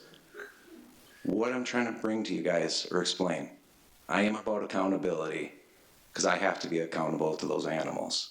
I have to be responsible to make sure they're fed, make sure my employees have a safe place to work. This is the same thing I'm doing on the school board. It's basic. Keep it that way.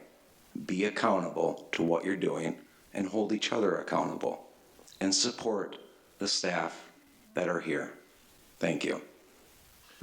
Thank you. Andrea Mitchell. I sat down with my employee last week for his 6-month review, and I asked him, how's it going? What can I change for you? Is there anything you need help with? And he was almost in tears as he said, Andrea, I cannot believe the agency you have already built. This is like a family atmosphere. You have resources that I didn't even think were out there. You are always willing to listen to my opinions and my input, and you're flexible.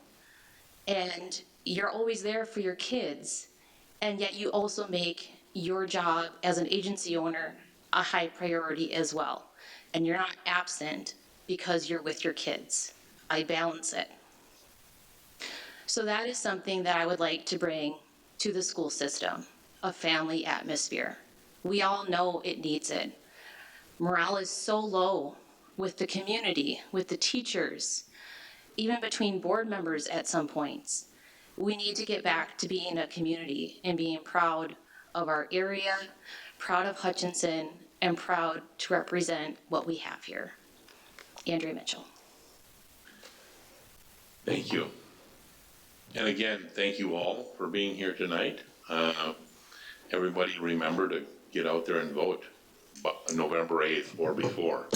All right? Thank you and have a good evening. Thank you. You as well. We'll be back in a few minutes with the county attorney forum. Go team. Go Cows.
Could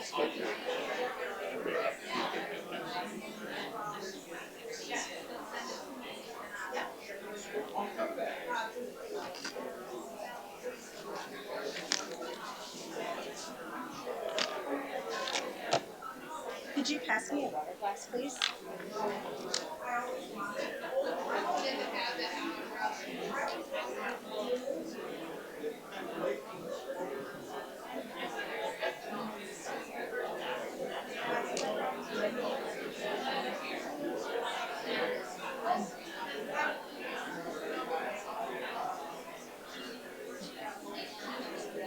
Okay, I'm gonna ask for quiet now. We're gonna get started with the county attorney forum. Thank you.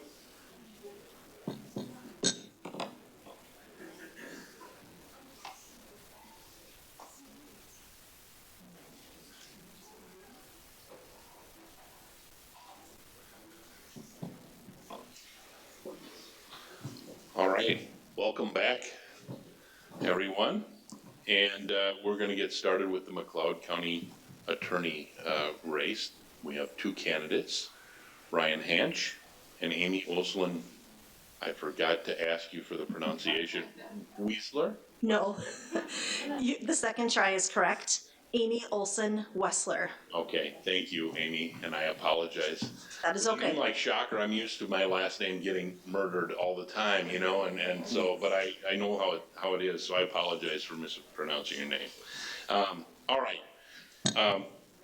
We're gonna dispense with the rules or the guidelines of the forum, since both candidates have heard it twice. We can skip right to the questions, I think.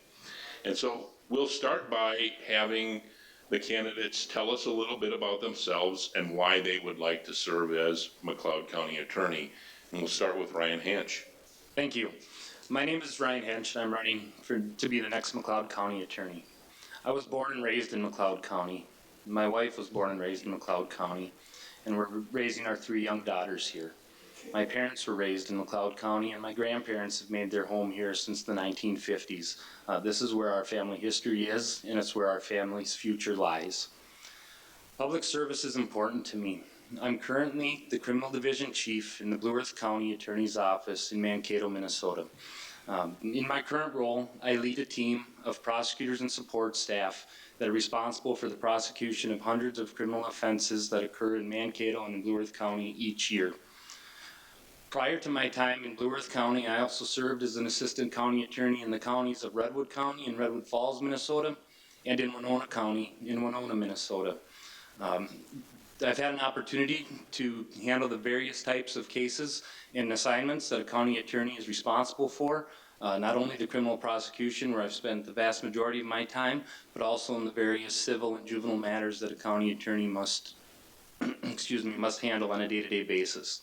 My public service record isn't limited, though, to just being a prosecutor. I'm also a volunteer firefighter and first responder on the Brownton Fire Department, and I've previously served on the Redwood Falls Fire Department.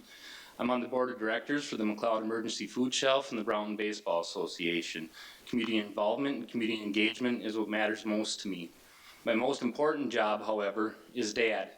And that's dad to an 8-year-old, a 3-year-old, and a 4-month-old baby. So it's been a hectic summer of campaigning. My wife's kept us afloat, so I won't be bashful about that. I care very much about the community my daughters are going to grow up in, and I care very much about the community your children will grow up in.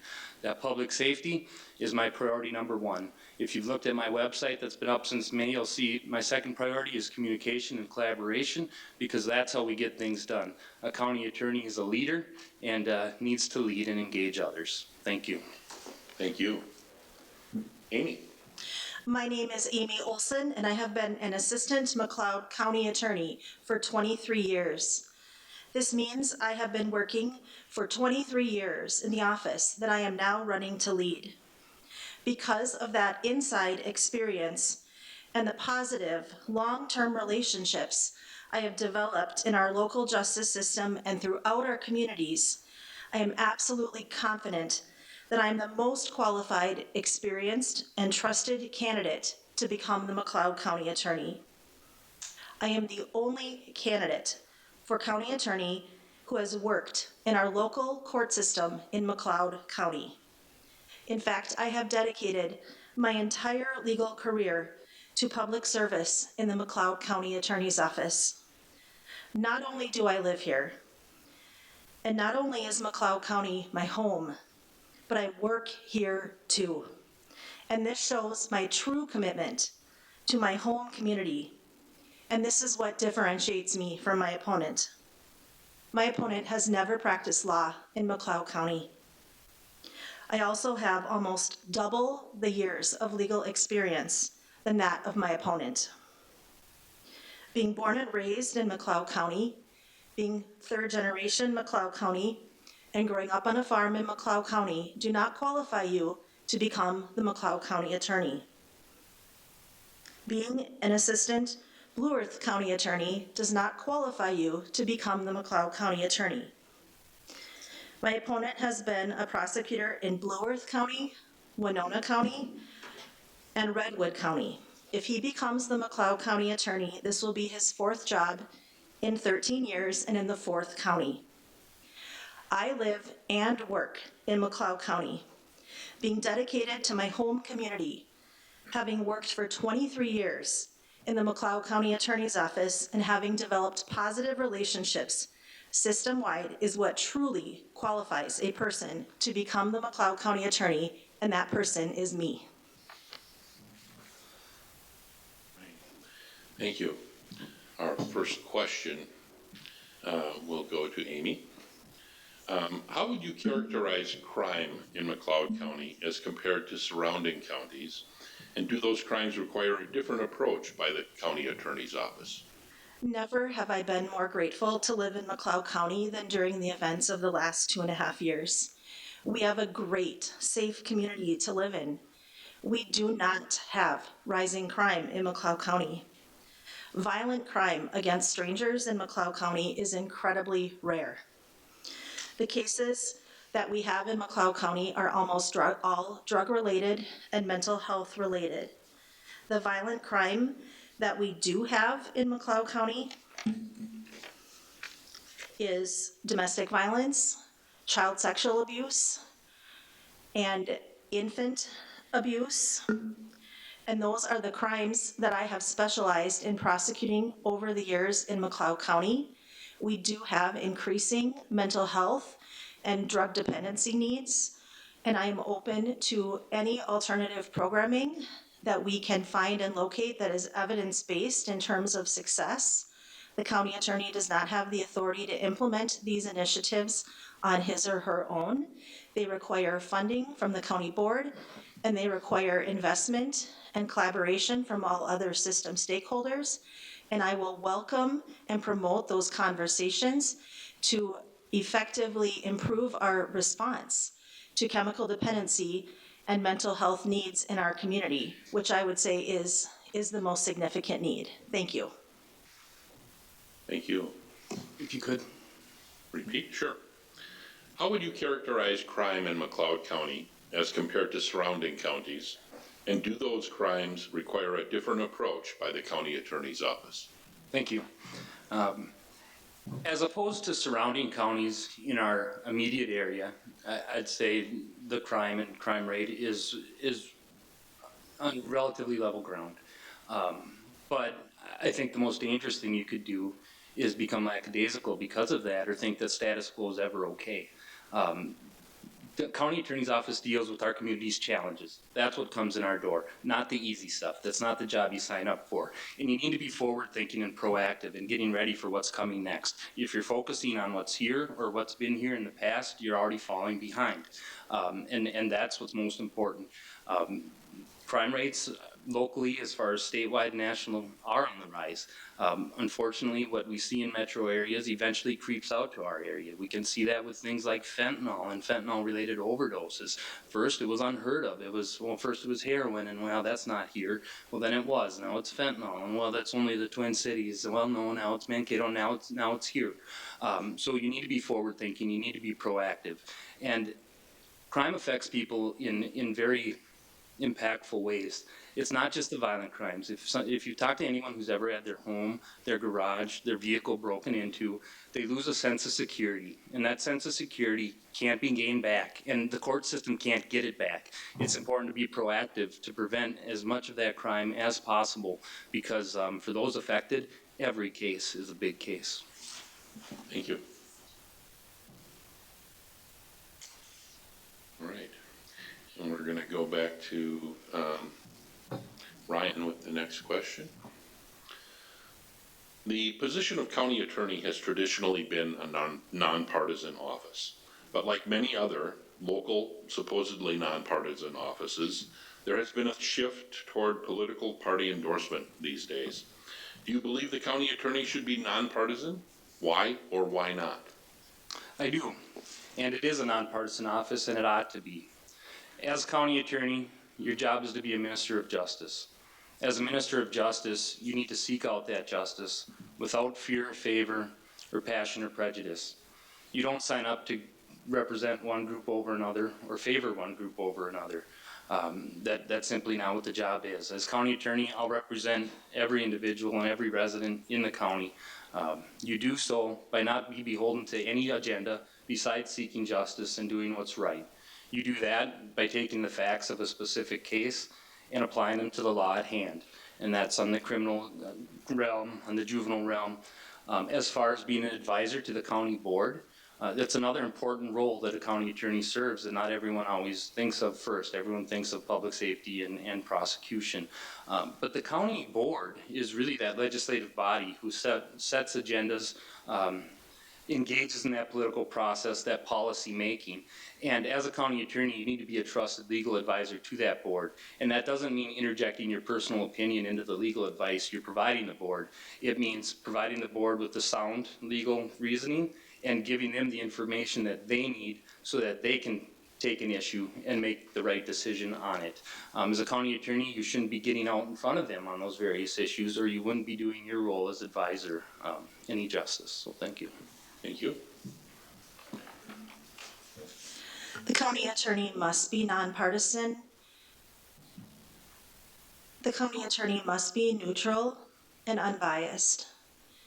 If our general public is to trust the decisions that we make, if the county attorney is partisan, such as the Attorney General of the state of Minnesota or the Hennepin County Attorney, those are the only two prosecutors in the state of Minnesota historically who have ever been partisan, and look at the controversy surrounding those offices because they are partisan.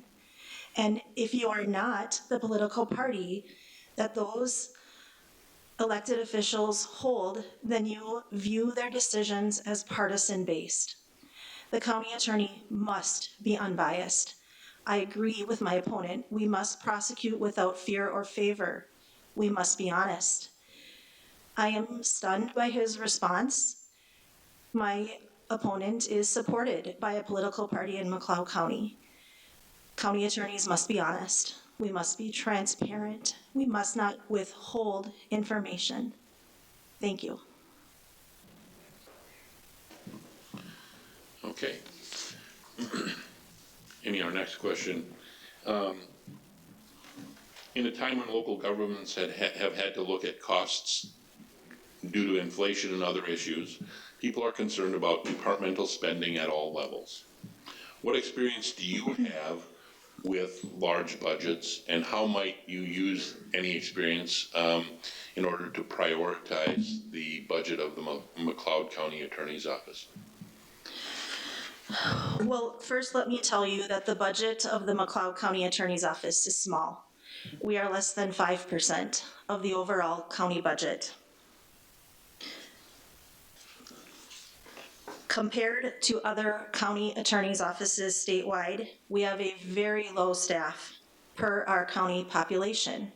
We have a small number of attorneys compared to similar-sized county populations. This has been historical in McLeod County under the leadership of our longtime county attorney. We have done more with less for years. I am accustomed to working in a very effective and efficient County Attorney's Office. I take very seriously the responsibility financially to the public. I also believe that responsibility goes beyond financial. Responsibility means hard work and promoting a positive attitude of public service to everyone you meet, to the employees in the office, to the people that you work with who are system stakeholders, and to the public. And that is what I have always promoted in my career. Anyone you speak to about me who has ever worked with me or encountered me in my role as Assistant County Attorney will tell you that I am hardworking and that I have a positive and collaborative relationship with those in the court system. Thank you. Thank you. Would you like a repeat of the question? No, thank you. Okay. But to actually answer your question, my experience with budgets, I have extensive experience. As I've been in a lead role as criminal division chief within our county office, I'm responsible for a division that's responsible for over half of our county attorney's office budget. Our county attorney's office budget for the last couple of years has been right around $3 million. As opposed to the county overall, it's not a large percentage, but it certainly is a large number. And it's something that you need to be a steward of, because those funds aren't our own funds, they're taxpayer funds, and those funds are given to us, not for us simply to do what we deem fit, but to do the statutorily required duties that are imposed on the office. Now, the McLeod County Attorney's Office budget is more in the range of $900,000, and that makes sense given the amount of staff and the size of the county. When a county attorney looks at a budget, I mean, what are we really talking about? It's very different than a lot of county departments like sheriff, highway, or things, human services that have really, frankly, enormous budgets. County attorney's office budget is people, and it used to be paper and pens. Now it's people and technology. So how can we leverage that moving forward? We need to make sure the technology we're bringing into our office can integrate with the other departments in the county. A county attorney doesn't create our own work. It comes in by way of referrals from law enforcement, from human services, or from other agencies seeking legal advice. If we can integrate those systems so we don't have the same data being entered by 4 different people before it gets to a legal response, we're creating efficiencies and we're keeping our budget in check moving forward. We need to be forward-looking. Technology is that route. Thank you. The next question is for Ryan. We'll start with Ryan. As Chief Prosecutor for McLeod County, you are a role model in the sense of being a law-abiding citizen. Have you been convicted of a crime more serious than a speeding ticket? If yes, can you share the conviction and the sentence? And do you think the outcome was fair in a criminal prosecution sense? Sure. Yes, and I believe this was in the Glencoe paper just about a week ago. Several years ago, when I was in my 20s, I was convicted of a misdemeanor DWI. I had made a mistake, and I received a DWI charge, and I took accountability for it. I pled guilty at the first appearance, and I received a standard sentence for a first-time offender. I do believe it was fair. I didn't ask for any special consideration or favors. If you make a mistake, you own up to it. I've done that. Now, it's incredibly important that a county attorney serve as a role model. Being mistake-free and having no mistakes in your past, I don't think it is one of the requirements. It's if you make a mistake, what do? You learn from it, and it's how you move forward. You move forward in a transparent way. Transparency is important. That's one thing we practice in my current office. We post every criminal complaint that we file online. The press doesn't have to go digging through court records to find it. The public knows they can go to our website, click on a link, and see what we've done. Giving them that direct access to information is important. One thing we also do, and I would employ here, is we hold regular forums. We make ourselves accessible to the public, not only to provide information, but also to receive input. So that transparency and accountability is absolutely critical, and it's things that I practice now, and I will practice moving forward. Thank you. Amy, as Chief Prosecutor for McLeod County, you are a role model in the sense of being a law-abiding citizen. Have you been convicted of crime more serious than a speeding ticket? If yes, can you share the conviction and sentence? And do you think the outcome was fair in a criminal prosecution sense? My criminal record is clean and clear. However, I will voluntarily self-disclose that 30 years ago, when I was 18 years old, I received a ticket in college for being underage and in possession of alcohol. I paid the fine, and I am voluntarily self-disclosing this even though there is no longer a record of it because it has decayed and is so old. The system was totally fair. I paid a fine and it was done. I need to talk about transparency and honesty, unfortunately, again. The newspaper article that came out in Glencoe about my opponent's DWI 2 weeks ago asked the same question, and my opponent said, quote, "Several years ago in my 20s, I made a mistake and was convicted of a misdemeanor DWI. I took accountability for it, received the standard sentence for a first-time offender. I have learned from this experience and I'm a better person for it." The next sentence is, "It is important that public officials be transparent and accountable." This was a mischaracterization or minimization. This was not a youthful indiscretion in college. This occurred when my opponent was an assistant Redwood County attorney, a prosecutor. He has failed to disclose his DWI until specifically asked, and he has still, now twice, failed to disclose that his DWI occurred while he was serving as a prosecutor. Thank you. Amy, next question, we will start with you. In 2013, the McLeod County Board approved a resolution affirming the belief that all federal acts, laws, orders, rules, or regulations regarding firearms are a violation of the Second Amendment. At the time, County Attorney Mike Young advised the board that adopting the resolution overstepped the board's statutory duties. If you were asked to advise the board on this resolution today, what might you say? So this is the most popular question I receive in my campaign, anything to do with the Second Amendment. And before I answer the question about that board resolution, I want to state loud and clear, I fully support the Second Amendment. My husband and I are gun owners. However, the county attorney does not make laws. We enforce laws. We have no authority to make or change gun laws. The county board resolution is symbolic only. The county board does not have any legal authority to exempt itself from federal law. Any county attorney would tell the board the same thing. If the sheriff chooses not to enforce a law, that is within the sheriff's discretion. However, that resolution pertained to the federal government. The county board has no authority to tell the federal government they cannot enforce gun laws in McLeod County.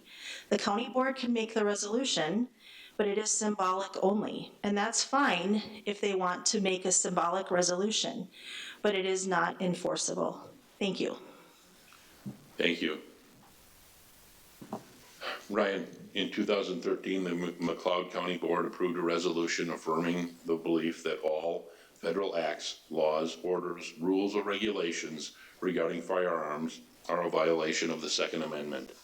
At the time, County Attorney Mike Young advised the board that adopting the resolution overstepped the board's statutory duties.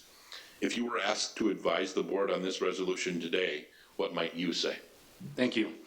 And my personal background is a Second Amendment supporter. I'm a permit holder. I own firearms. I believe that individuals have a right guaranteed under the Constitution to possess and own firearms, not only for hunting, but also for personal protection and self-defense. Had I been in that position to advise the board in 2013, I believe I would have urged the board to consider some slightly different language that didn't implicate the federal government or the idea of federalism in quite the way it does.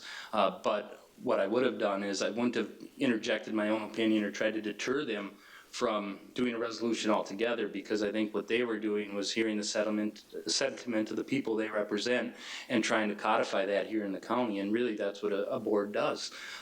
So I would have encouraged them to look at other options or different language that would have achieved their goals, that didn't necessarily implicate the rules of federalism in a way that might not stand up in court. So it's not a yes or no. And that's not a job as a county attorney to say, don't do this. It's, I hear what you're trying to do. explain to me what you're trying to do, and now let's look at options so that you can get that done in the most effective way. So in this instance, it would have included encouraging different language, and I would be there as a resource, and if the matter came up in the future, I'd be happy to advise the board as such. Great, thank you. This will be our last question before your closing statements. I want to make sure I'm on the right one here. And we're starting with Ryan. What are your views and experiences with alternative justice programs or restorative justice programs, and how might you implement them in McLeod County? Sure. My experience is actually quite extensive. Because I've had an opportunity to work in different offices in different communities, I've had an opportunity to see what those different communities do. That means that we're serving as part of a restorative justice council in Winona County for juveniles. It means in Redwood County serving as part of a drug court team and a restorative, for adult offenders, as well as restorative justice for juveniles. In Blue Earth County, we're one of the few counties that have 3 alternative treatment court models. We have an adult drug court. We have a veterans court, which is incredibly important, and there's a vacuum here. And we also have a family treatment dependency court. So we have those models. I've worked with each of them. Now, the devil's in the details. It's easy to say the labels of those, and people have an immediate knee-jerk reaction, some good, some bad. And I've been on that trajectory throughout my career, but you need to get in and work those programs because it's the details of them that matter. If we're talking drug court, well, what are we talking? If you're talking about putting dealers or violent offenders in there, absolutely not. Now, if you're talking about providing a system with enhanced supervision to those struggling with addiction and low-level first-time offenders, there very well may be a time and place for that. McLeod County and Sibley County are one of the only counties remaining in the state of Minnesota that don't have an alternative or treatment court option. So that's something that I'd be willing to explore, but not until I had buy-in from law enforcement, from sheriff's office, from local treatment providers. And again, it's all about those details, and I've had occasion to work with several different models. Thank you. Amy, what are your views on alternative justice programs or restorative justice programs, and how might you implement them in McLeod County? I am open to considering any alternatives that will help our chemically dependent and mentally ill populations, but I need to say that Glencoe is not Mankato. The programs and resources that we have available in Glencoe, Minnesota, and in McLeod County are not what there is in Mankato and in Blue Earth County. And this is a very real problem. I am very open to a drug court after we resolve our current backlog, which every county in the state of Minnesota has due to the closure of the court systems during COVID. We cannot bring a new court and an entire new initiative into our county court system until our county court system is operating on its basic level again. We are months and months and months behind. We need to catch up and get back to our baseline before we can begin a new initiative. And I am very open to new initiatives, and I'm hopeful about the opportunity to do those things. But we have a significant need that we need to meet first. And I also want to say that statewide we have seen a change in the sentences from judges, and to reduce incarceration, we need to be very careful about bringing in new initiatives right now when we already have a huge shift in the pendulum toward not incarcerating offenders. And if we want to get back toward incarceration, bringing in these types of initiatives will not be favorable. Thank you. Thank you. And we have arrived at closing statements. Amy, you will start. You have 2 minutes, and go ahead. I have a wide background of legal experience, having handled almost all types of cases within the McLeod County Attorney's Office. I have an excellent reputation system-wide. I have established positive relationships with all justice system stakeholders. My top 2 priorities as county attorney are to ensure public safety and to promote open collaboration and positive relationships with system stakeholders. What is important to know is that for the county attorney, To be able to be effective at these goals, the county attorney needs to have relationships with our local system stakeholders and know and understand our local justice system. And I'm the only candidate who possesses this. Some personal information about myself and my family. I've been married for 20 years to my husband, Tony. He's an engineer at 3M in Hutchinson. We have 3 children. Our 18-year-old son, Ben, is in his first year of college at the University of Minnesota in Duluth. Our 15-year-old son, Daniel, is in 9th grade, and our daughter, Anna, is in 3rd grade. We live in rural Hutchinson, where we built our house now 20 years ago. We are faithful and very involved members of St. Anastasia Catholic Church in Hutchinson.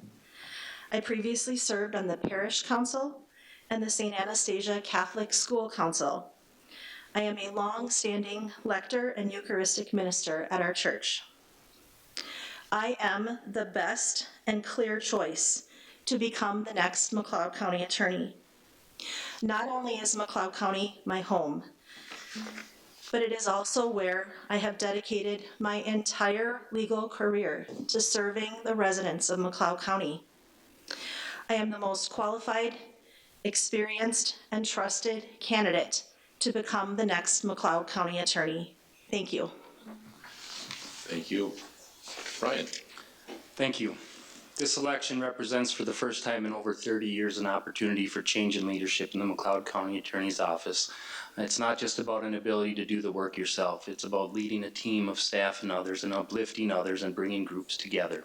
A vote for me is not a vote for the status quo. I think to think that to be qualified, you need to have worked here and lived here. I mean, that would limit the pool of those who work in the county attorney's office and leave to a couple of people. I think that's a really small-minded view of what's best for our county. I know that I wouldn't be the attorney I am had I not served in different counties, different communities, and I've carried that with me. I've seen things that didn't work. I've seen things that have. You take it doesn't work, you work to improve it. You keep what's working here. We do have good things going. But this is about leadership. That comes down to temperament and personality. I've sat here for hours, and it was only with there's only a singular person that's spent time avoiding the issues and talking about personal attacks. That's unfortunate. If that's the temperament of what happens here in a public forum in front of interested people, you couldn't help but wonder what would happen to the defendants, the landowners who come on land use issues that deal with the county. What would that interaction look like? Because that's where leadership in the county attorney matters. You need to inspire staff. You need to inspire people. You need to be proactive and look for ways to improve. You can judge for yourself what you heard today. Who's best situated to lift McLeod County up and forward? If it's status quo merely that you're looking for and that what good is good enough, that's not me. If you're interested in more, if you're interested in progress, if you're interested in some new and fresh perspective, a vote for me on November 8th will be a vote for that fresh perspective. I thank you for your support. I encourage you to look me up. I encourage you to ask questions. Reach out to the communities I've served if you wonder about my character or integrity, and please ask the local stakeholders about the current relationships that are strained. They need to be improved, and I will do that. Thank you. Thank you very much.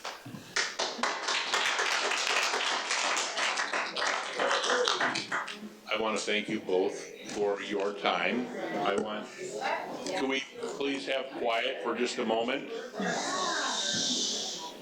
I want to thank the other candidates who joined us this evening. This is an important night. I hope that we gave everyone at least a glimpse into who our candidates are and help them make their choices now and on November 8th.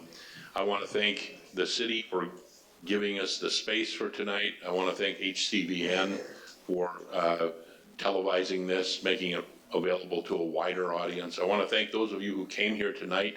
It was great to have so many people here, and it really shows that there are people who really are interested in the future of our county, of our community. I want to thank Doug Hanneman who helped me put this together, and my staff at the Hutchinson Leader for helping get us ready to go.